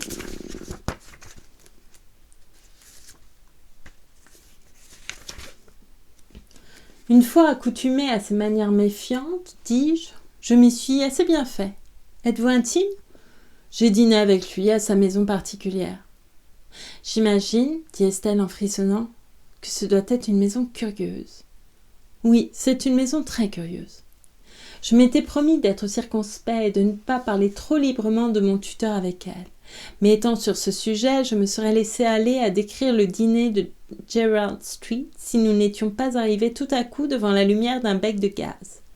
Il parut, tout le temps que nous le vîmes, jeter une flamme très vive, avivée encore par cet inexplicable sentiment que j'avais déjà éprouvé, et lorsque nous l'eûmes dépassé, je restai pendant quelques moments tout ébloui, comme si un éclair venait de passer devant mes yeux. La conversation tomba sur autre chose, et principalement sur la route que nous suivions en voyageant, et sur les endroits remarquables de Londres et de ce côté de la ville, et ainsi de suite. La grande ville lui était presque inconnue, me dit-elle, car elle n'avait jamais quitté les environs de Miss Havisham jusqu'à son départ pour la France, et elle n'avait fait qu'y passer en allant et en revenant. Je lui demandai si mon tuteur devait beaucoup s'occuper d'elle pendant qu'elle resterait à Richmond, ce à quoi elle répondit avec feu « Dieu m'en préserve !» et rien de plus. Cependant, il m'était impossible de ne pas voir qu'elle mettait tous ses soins à m'attirer, qu'elle se rendait très séduisante. Elle n'avait pas besoin de prendre tant de peine, mais cela ne me rendait pas plus heureux. Elle tenait mon cœur dans sa main, parce qu'elle avait la volonté de s'en emparer, de le briser et de le jeter au vent, et non parce qu'elle avait pour moi la moindre tendresse. Voilà ce que je sentais. En traversant Hammersmith, je lui montrai la demeure de Mr. Matthew Pocket, en lui disant que ce n'était pas bien éloigné de Richmond et que j'espérais bien la voir quelquefois. « Oh oui, vous me verrez. Vous viendrez quand vous le jugerez convenable, on doit vous annoncer à la famille. On vous a même déjà annoncé. » Je lui demandai si c'était une famille nombreuse que celle dont elle allait faire partie. « Non, il n'y a que 2 personnes, la mère et la fille. La mère est une dame d'un certain rang, je crois, mais qui ne dédaigne pas d'augmenter son revenu. Je m'étonne que Miss Havisham ait pu se séparer de vous encore une fois et si tôt. Cela fait partie de ses projets pour moi, Pip, dit Estelle avec un soupir comme si elle était fatiguée. Je dois lui écrire constamment et la voir régulièrement et lui dire comment je vais, moi et mes bijoux, car ils sont presque tous à moi maintenant. C'était la première fois qu'elle m'eût encore appelé par mon nom.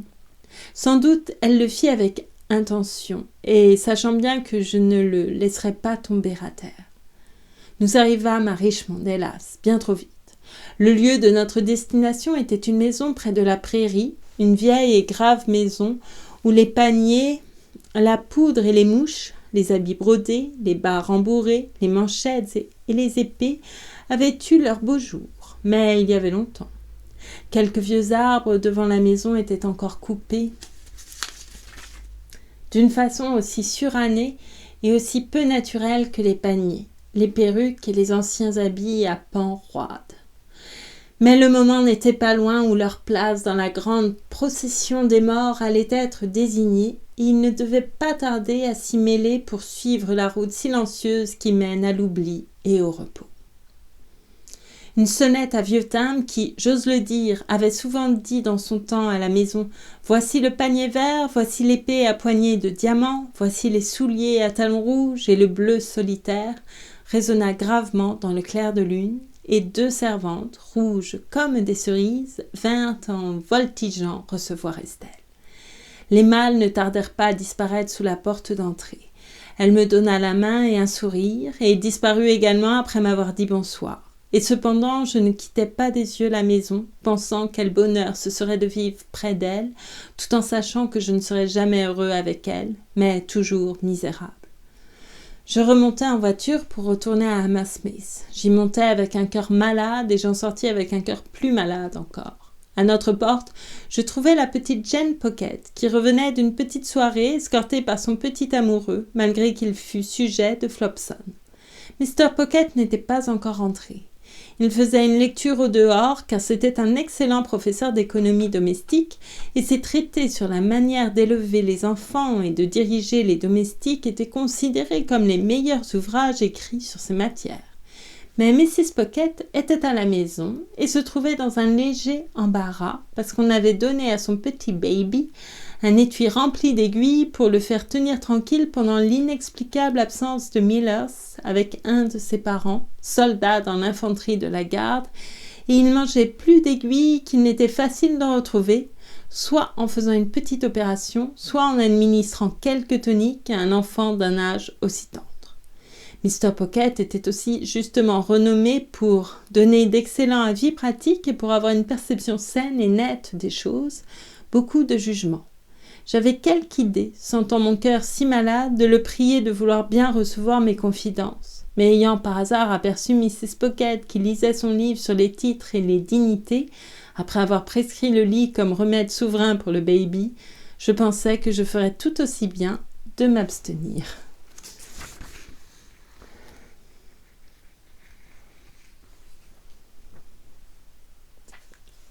Pardon.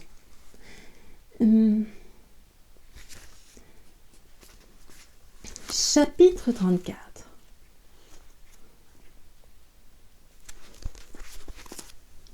En m'habituant à mes espérances, j'étais arrivée insensiblement à observer l'effet qu'elles produisaient sur moi et sur ceux qui m'entouraient. Et tout en me dissimulant autant que possible leur action sur mon caractère, je savais très bien que cette action n'était pas bonne de tout point. Je vivais dans un état de malaise chronique en songeant à ma conduite envers Joe, et ma conscience n'était pas plus à l'aise à l'égard de Billy. Souvent, quand je m'éveillais la nuit, je pensais avec un grand abattement d'esprit que j'aurais été plus heureux et meilleur si je n'avais jamais vu la figure de Miss Havisham et si j'étais arrivé à l'âge d'homme, content d'être le compagnon de Joe dans la vieille et honnête forge. Bien souvent aussi, le soir, quand j'étais seul, assis devant le feu, je pensais qu'après tout, il n'y avait pas de feu comme celui de la forge et celui de notre cuisine. Cependant, Estelle était si inséparable de mes insomnies et de mes agitations d'esprit que j'étais réellement confus en m'apercevant de l'effet prodigieux qu'elle produisait sur moi, c'est-à-dire qu'en supposant que je n'eusse pas eu d'autres préoccupations et d'autres espérances, et que j'eusse simplement continué de penser à elle, je ne pouvais parvenir à me persuader que mon état eût été beaucoup meilleur. Quant à l'influence de ma position sur les autres, je n'étais pas dans le même embarras, et je vis, bien qu'un peu obscurément peut-être, qu'elle ne profitait à personne, et surtout qu'elle ne profitait pas à Herbert. Mes habitudes coûteuses entraînaient sa nature facile à des dépenses qu'il n'était pas en état de supporter, corrompaient la simplicité de sa vie et mêlaient à sa tranquillité des inquiétudes et des regrets.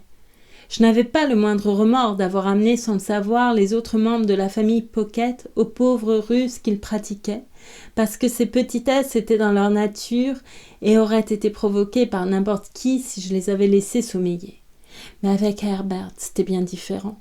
Je me reprochais souvent de lui avoir rendu le mauvais service d'encombrer ses chambres, modestement garnies, de meubles plus luxueux et aussi inutiles les uns que les autres, et d'avoir mis à sa disposition le vengeur à gilet jaune serein.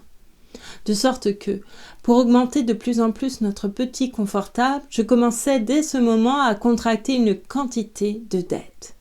Il m'était presque impossible de commencer sans qu'Herbert en fît autant. Il suivit donc bientôt mon exemple. D'après l'idée que nous suggéra Startup, nous nous fîmes présenter à un club appelé les Pinsons du Bocage, institution dont je n'ai jamais bien deviné le but, si ce n'est que les membres devaient dîner à grands frais une fois tous les 15 jours pour se quereller entre eux le plus possible après dîner et s'amuser à griser les 6 garçons de service, de façon à leur faire descendre les escaliers sur la tête.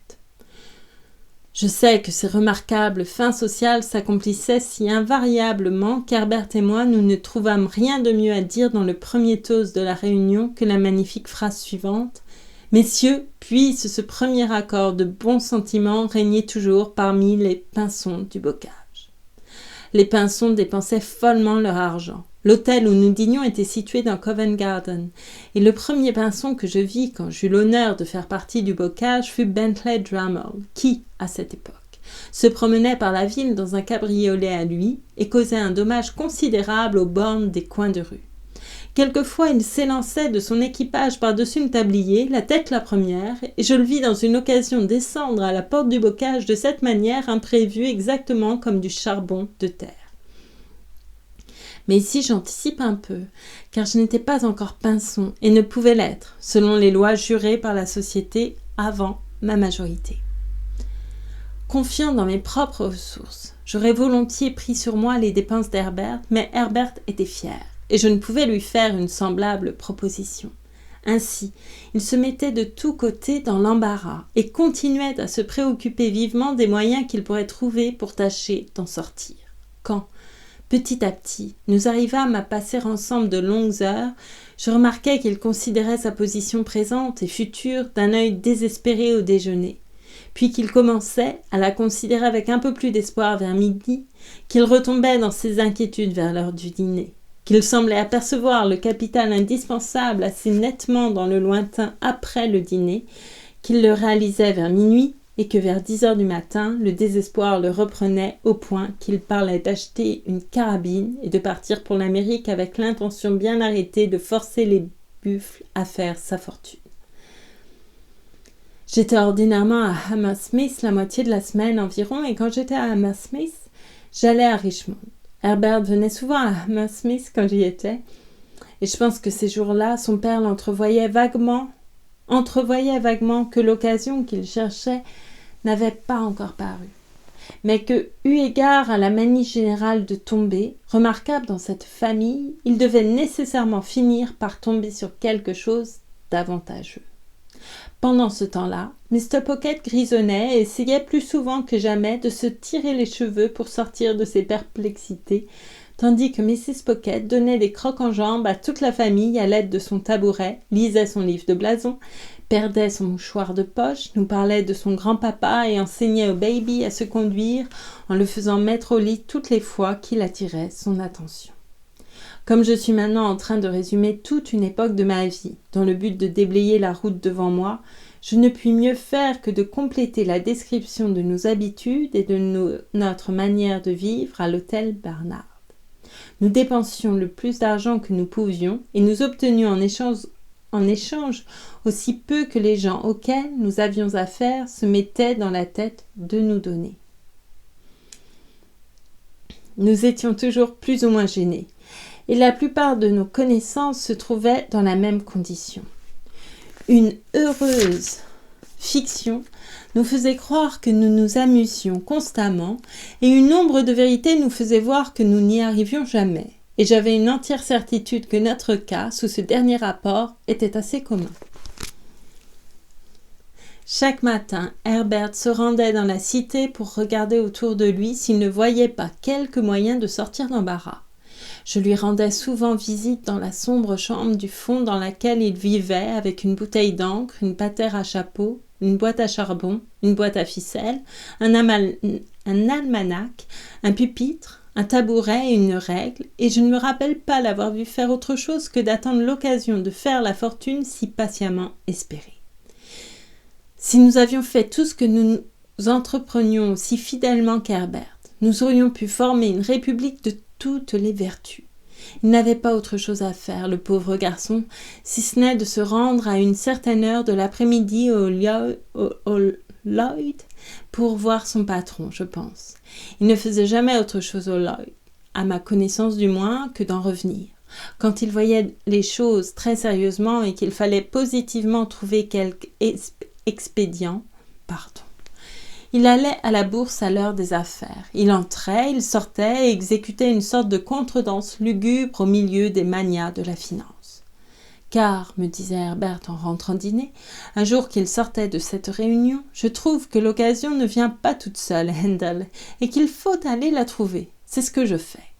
Si nous avions eu moins d'attachement l'un pour l'autre, je crois que, par mauvaise humeur, nous nous serions querellés régulièrement tous les matins. Je détestais au-delà de toute expression cet appartement qui m'avait fait faire tant de folie et, dans ces moments de repentir, je ne pouvais supporter la vue de la livrée du vengeur qui me paraissait plus coûteuse alors et moins rémunératrice qu'à tout autre moment de la journée. À mesure que mes dettes s'accumulaient, le déjeuner prenait une forme de plus en plus creuse et dans une certaine occasion, menacé par lettre de poursuite légale qui n'était pas tout à fait étrangère à la bijouterie, comme le disaient certains papiers griffonnés que j'avais sous les yeux, j'allais jusqu'à saisir le vengeur par le collet et à l'enlever de terre, de sorte qu'il se trouvait en l'air comme un cupidon botté sous prétexte qu'il nous manquait un petit pain. À certains jours, ou plutôt à des jours incertains, car il dépendait de notre humeur, je disais à Herbert, comme si je venais de faire une découverte remarquable, « Mon cher Herbert, nous nous enfonçons. » « Mon cher Handel, me répondait Herbert, en toute sincérité, croyez-le si vous le voulez, mais ces mêmes mots, par une étrange coïncidence, étaient sur mes lèvres. Alors, Herbert, répliquai-je, voyons avoir clair dans nos affaires.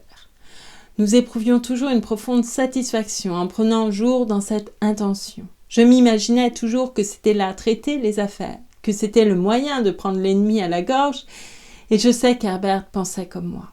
Nous commandions quelque chose de délicat et de rare pour dîner, avec une bouteille de quelque chose sortant aussi de l'ordinaire, afin de fortifier nos esprits et d'être en état de bien examiner les choses. Le dîner fini, nous mettions sur la table un paquet de plumes, de l'encre en abondance et une quantité raisonnable de papier blanc et de papier buvard, car il nous avait paru convenable d'avoir une papeterie bien montée. Je prenais alors une feuille de papier et j'écrivais en haut de la page, et d'une belle main, « État des dettes de pipe », ajoutant avec soin « Hôtel Barnard » et la date. Herbert aussi prenait une feuille de papier et écrivait la même formule, état des dettes d'Herbert. Chacun de nous se reportait alors à un monceau de papier placé à son côté et qui avait été jeté dans des tiroirs après avoir été usé et déchiré dans les poches ou à demi brûlé pour allumer les bougies, planté dans le coin des glaces pendant des semaines ou autrement avarié. Le bruit de nos plumes sur le papier nous calmait considérablement et parfois même je trouvais autant de mérite au travail édifiant que nous entreprenions que si nous avions réellement payé nos dettes. Au point de vue méritoire, ces deux choses me semblaient à peu près égales. Quand nous avions écrit un certain temps, je demandai à Herbert où il en était. « Elle monte, Handel, disait-il, elle monte sur ma parole. » Herbert se grattait préalablement la tête à la vue de ces chiffres accumulés. « Soyez ferme, Herbert, répondais-je, en me couchant sur ma plume avec une nouvelle ardeur. Regardez la chose en face. Voyez dans vos affaires, fixez-les jusqu'à les dévisager. C'est ce que je voudrais, Handel, seulement ce sont elles qui me dévisagent. » Mon ton résolu n'en produisait pas moins son effet et Herbert se remettait au travail. Un moment après, il cessait de nouveau, sous prétexte qu'il n'avait pas la facture de Cobb ou de Loeb ou de Nob selon la circonstance. Alors, Herbert, évaluez à peu près à quelle somme elle peut monter, prenez un chiffron et portez-le sur votre liste. « Quel garçon de ressources vous faites, mon ami, répondait-il avec admiration. Réellement, vous avez des dispositions remarquables pour les affaires. C'est ce que je pensais. Et en ces occasions, j'étais très convaincu que je méritais la réputation d'un homme d'affaires de première force, prompt, décisif, énergique, précis et de sang-froid. Quand j'avais porté toutes mes dettes sur ma liste, je pointais et numérotais les factures. Chaque fois que j'inscrivais un numéro, j'éprouvais une véritable sensation de plaisir. Quand je n'avais plus rien à numéroter, je pliais toutes mes factures d'une manière uniforme, j'inscrivais le montant sur le dos de chacune d'elles et les liais en un seul paquet symétrique. Puis je faisais la même opération pour les comptes d'Herbert, qui convenaient modestement qu'il n'avait pas mon génie administratif et qui sentait que j'avais apporté quelque lumière dans ses affaires. Mon système avait encore un autre côté brillant, c'était ce que j'appelais « laisser une marge ». Supposons par exemple que les dettes d'Herbert se montaient à 164 livres, 4 shillings et 2 pence. Je disais « laissez une marge et portez-les à 200 livres ». Ou supposons que les miennes montassent à 4 fois autant. Je laissais une marge et je les portais à 700 livres.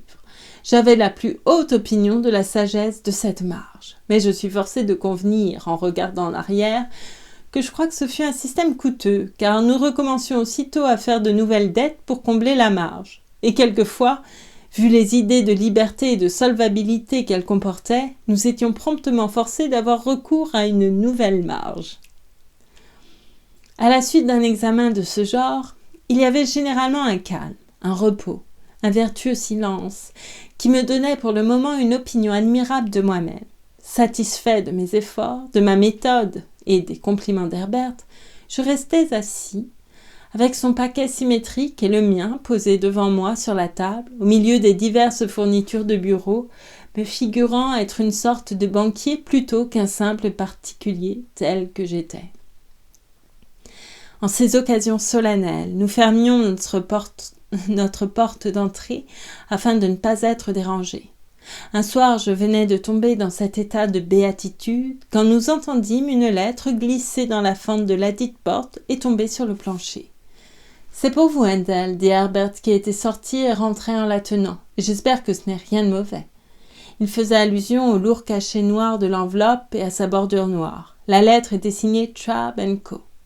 Elle contenait simplement que j'étais un honoré monsieur et qu'il prenait la liberté de m'informer que Mr. Gargery avait quitté ce monde le lundi dernier à 6h20 du soir et que Mrs. Gargery avait quitté ce monde le lundi dernier à 6h20 du soir et que ma présence était réclamée à l'enterrement le lundi suivant à 3h de l'après-midi. Chapitre 35. C'était la première fois qu'une tombe s'ouvrait sur la route de ma vie, et la brèche qu'elle fit sur ce terrain uni fut extraordinaire. La figure de ma sœur dans son fauteuil, auprès du feu de la cuisine, me poursuivit nuit et jour. Mon esprit ne pouvait se figurer que ce fauteuil pût se passer d'elle, et quoiqu'elle n'eût tenu depuis longtemps que peu de place dans ma pensée, je me sentis pourchassée par les idées les plus étranges. Tantôt je croyais qu'elle courait après moi dans la rue, tantôt qu'elle frappait à la porte. Dans ma chambre, avec laquelle elle n'avait jamais eu le moindre rapport, je m'imaginais perpétuellement entendre le son de sa voix, voir sa figure couverte de la pâleur de la mort et apercevoir la forme de son corps. Mon enfance avait été telle que je pouvais à peine me souvenir de ma sœur avec tendresse.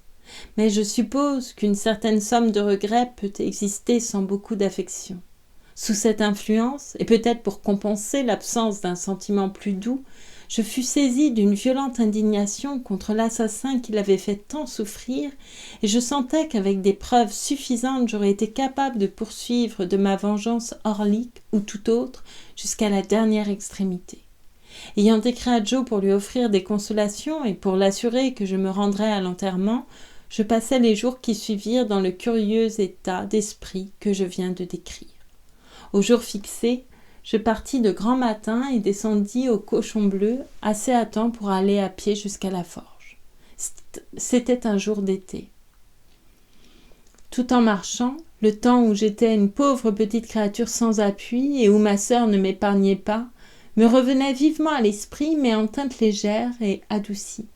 Le souffle même des fèves et des trèfles murmurait à mon cœur qu'un jour viendrait où il serait bon pour ma mémoire que ceux qui marcheraient sous le soleil fussent apaisés en pensant à moi, comme je l'étais en pensant à ma sœur. Enfin, j'arrivai en vue de la maison. Je vis que Trabb & Co. avaient commandé tout ce qui était nécessaire pour les funérailles et qu'ils avaient pris possession de la demeure de Joe. Deux êtres sinistres et ridicules, tenant chacun une canne recouverte d'un crêpe noir, comme si cet instrument pouvait communiquer la plus petite consolation à qui que ce fût, étaient postés devant la porte de la maison.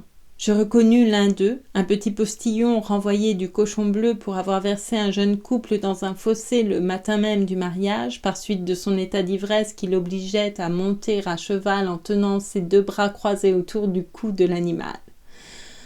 Tous les enfants du village et la plupart des femmes admiraient ces noires sentinelles et les fenêtres closes de la maison et de la forge. Quand j'arrivai une des deux sentinelles, l'ancien postillon frappa à la porte pensant que j'étais trop épuisée par la douleur pour qu'il me restât la force de frapper moi-même. L'autre, un charpentier qui avait autrefois mangé 2 oies sans boire, à la suite d'un pari, ouvrit la porte et me fit entrer dans le petit salon.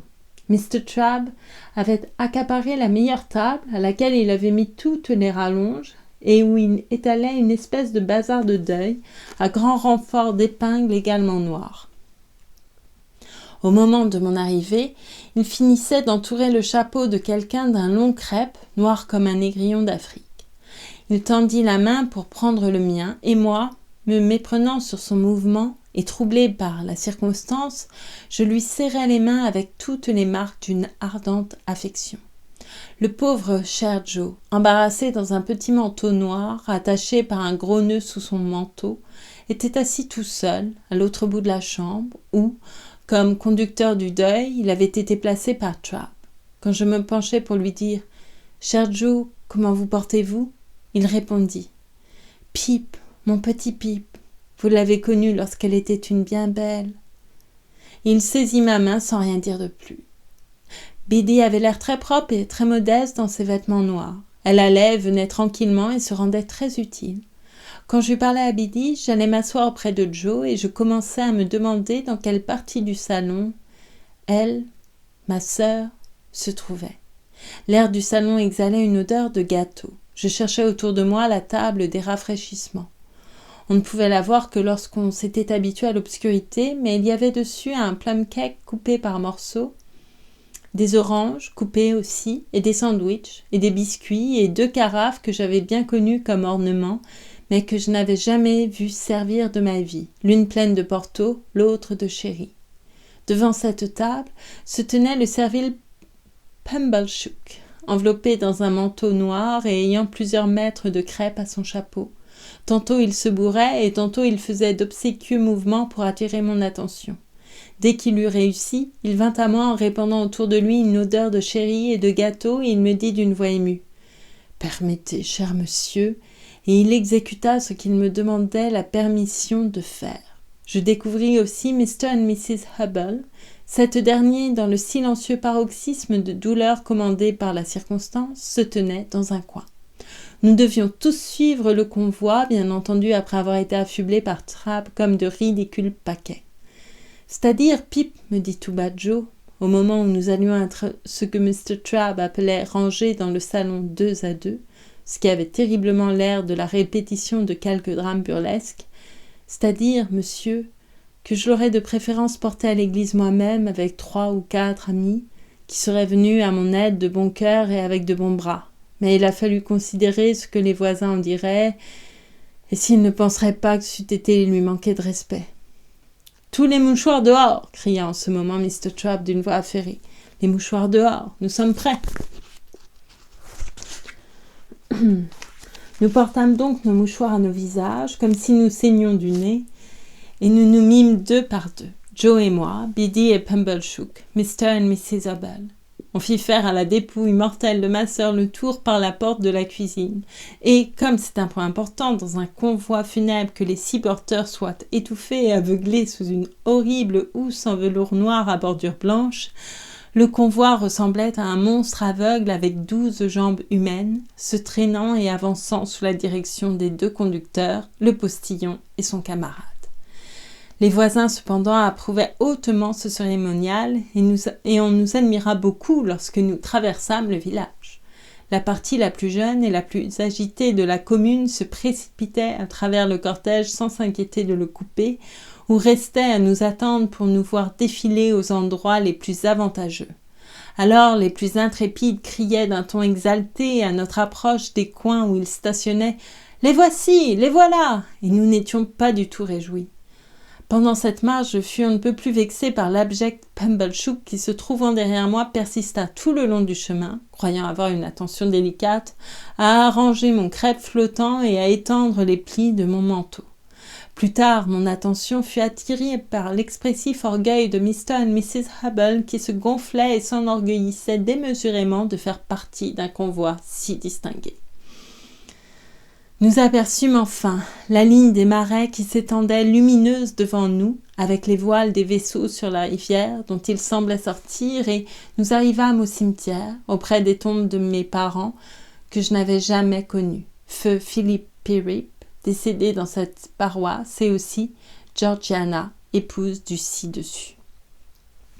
On déposa tranquillement ma sœur dans la terre, pendant que les alouettes chantaient dans les airs, et qu'un vent léger faisait se jouer sur le sol les magnifiques ombres des nuages et des arbres.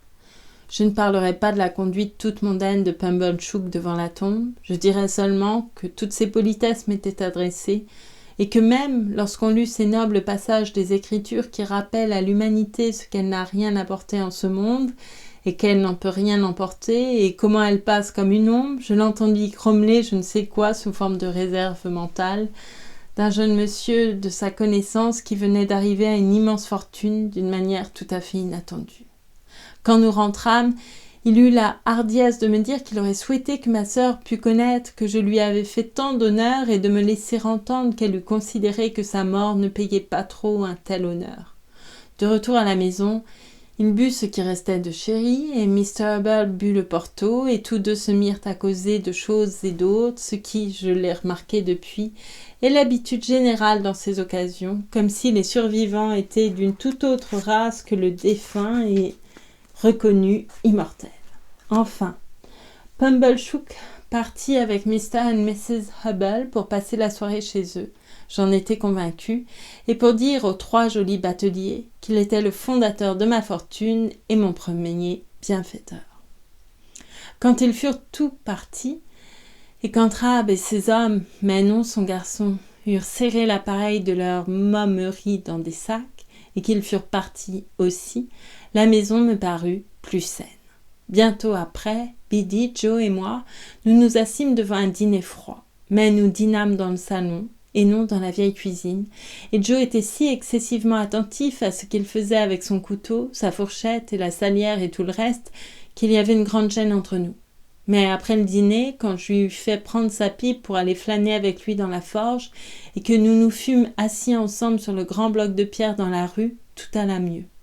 J'avais remarqué qu'après l'enterrement, Joe avait changé ses habits, de manière à établir un compromis entre ses vêtements du dimanche et ceux de tous les jours. Il avait ainsi l'air plus naturel et paraissait réellement l'homme qu'il était.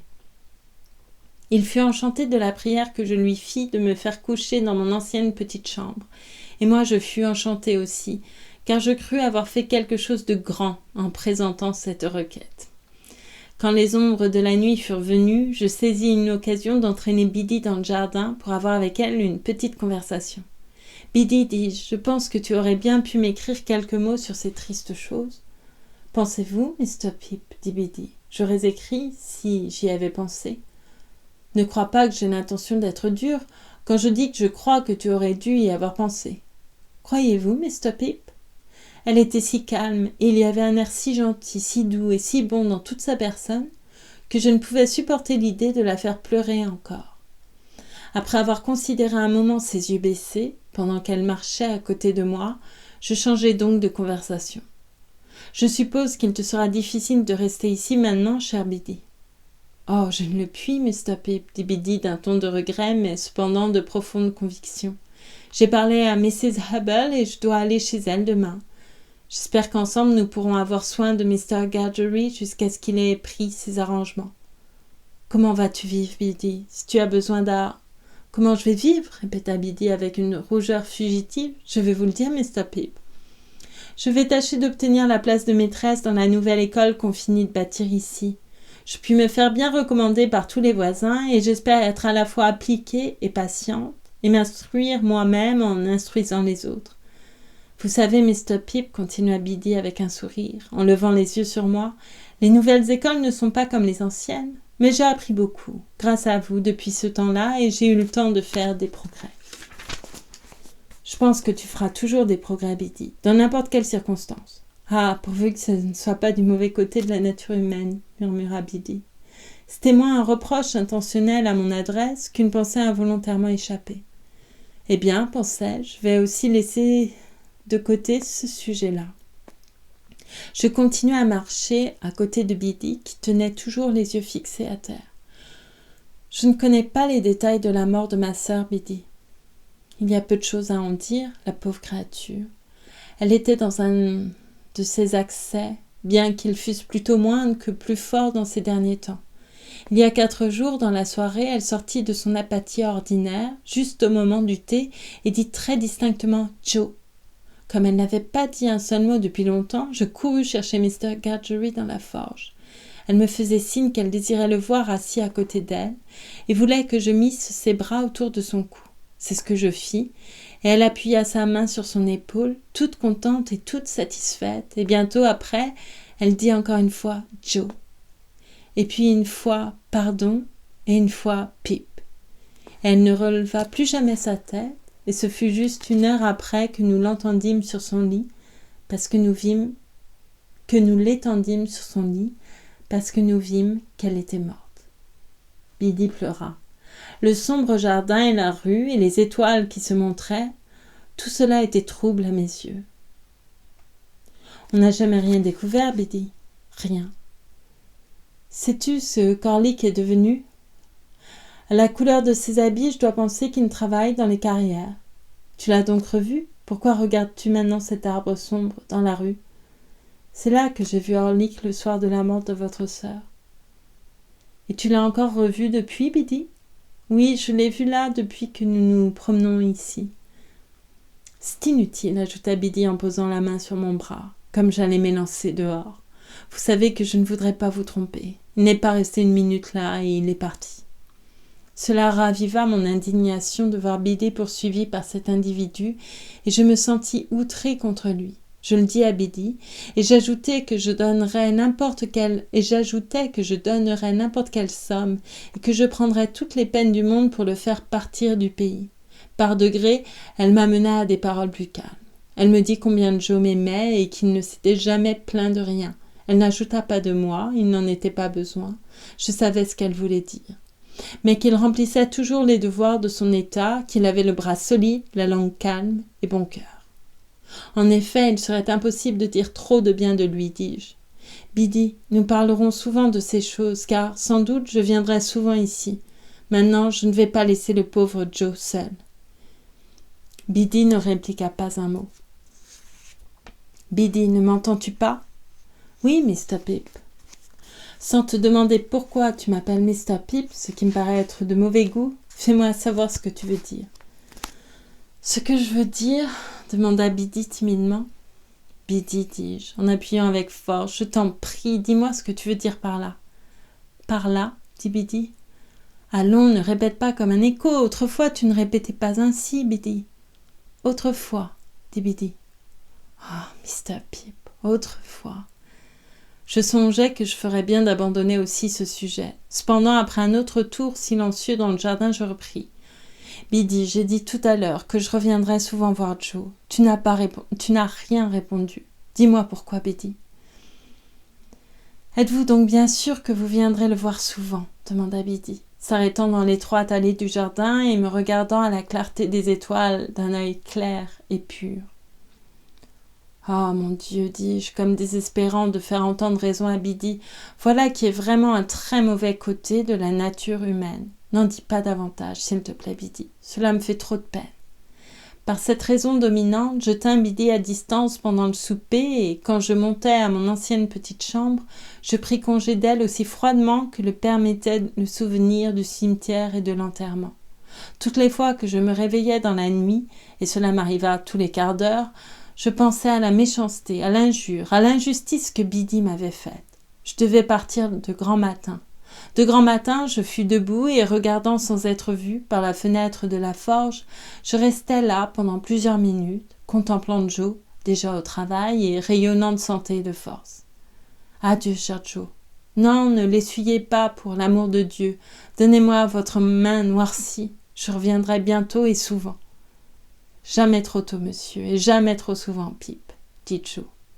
Biddy m'attendait à la porte de la cuisine avec une tasse de lait encore chaud et du pain grillé. Biddy, dis-je en lui tendant la main avant de partir, je ne suis pas fâchée, mais je suis blessée. Non, ne soyez pas blessée, dit-elle avec émotion. Que je sois seule blessée si j'ai manqué de générosité. Et de nouveau, comme autrefois, le brouillard se levait devant mon chemin. Voulait-il me dire, comme je suis tentée de le croire, que je ne reviendrais pas et que Biddy avait raison? S'il voulait le dire, hélas, il avait deviné juste. Et oui.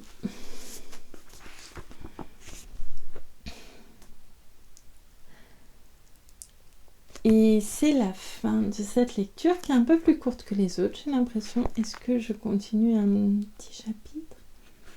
Je pourrais continuer un chapitre. Hop, je vais pas perdre ma page.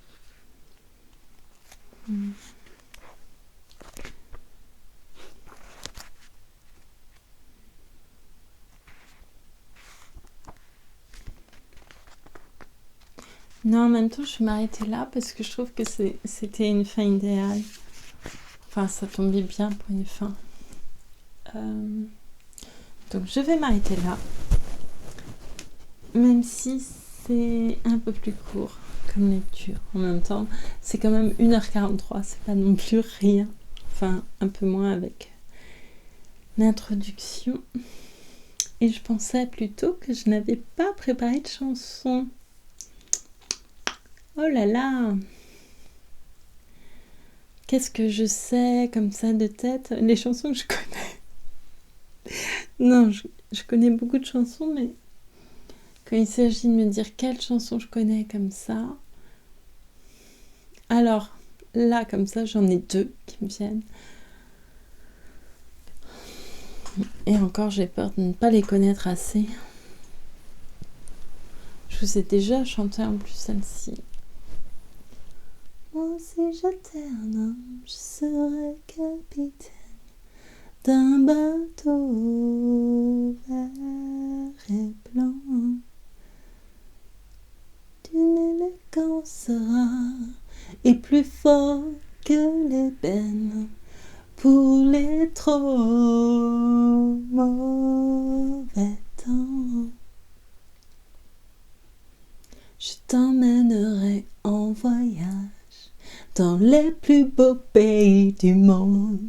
Je te ferai l'amour sur la plage en savourant chaque seconde où ton corps engourdi s'enflamme jusqu'à m'endormir dans tes bras. Je suis femme et quand on est femme, on ne fait pas ces choses-là. Je t'appellerai tous les jours, rien que pour entendre ta voix. Je t'appellerai mon amour, insisterai pour concevoir et t'inventerai un programme à l'allure d'un soir de gala. Je suis femme et quand on est femme, on ne dit pas ces choses-là. Il faut dire que les temps ont changé. De nos jours, c'est chacun pour soi. Les histoires d'amour démodées n'arrivent qu'au cinéma. On devient économe. C'est dommage, moi j'aurais bien aimé un peu plus d'humour et de tendresse. Si les hommes n'étaient pas si pressés de prendre maîtresse, oh, si j'étais un homme.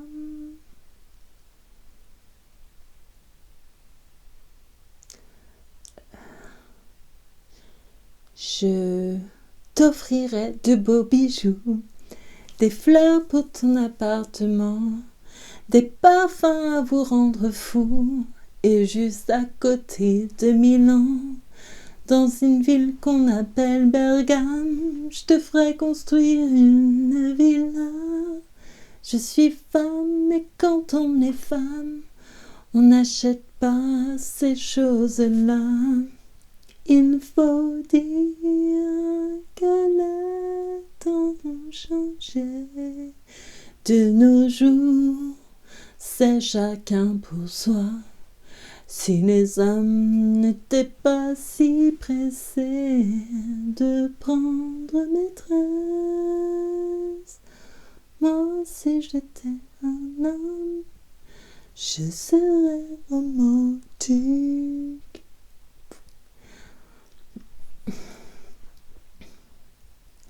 C'est les chansons en français.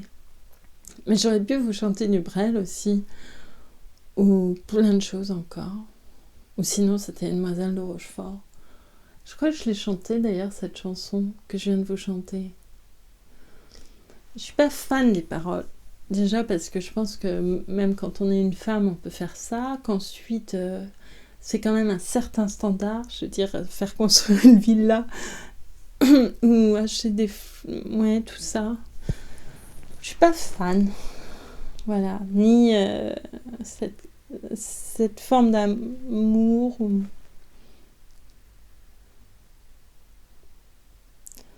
Ouais, c'est pas forcément ce qui me correspond. Bon, en même temps, je suis seule. Habituée à être seule. Donc, je sais pas. Peut-être que je suis trop habituée, justement, chacun pour soi maintenant.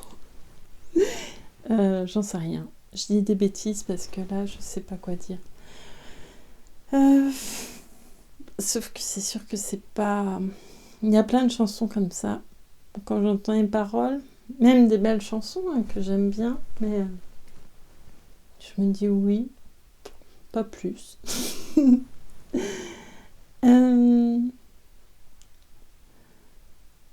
Voilà. Puis il y a plein de chansons tristes aussi que j'aime. En fait, non, je suis pas trop pour écouter des chansons tristes, surtout quand déjà on est... D'ailleurs, elle est un peu triste, cette chanson aussi. Un peu mélancolique.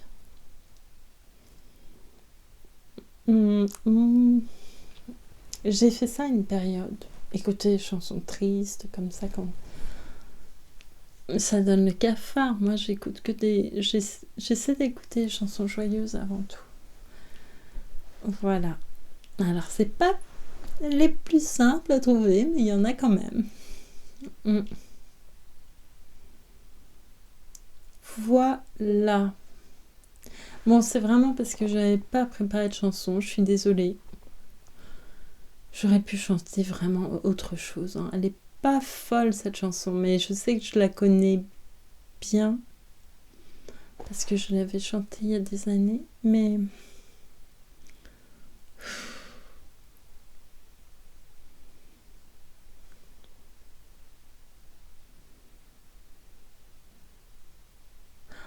non.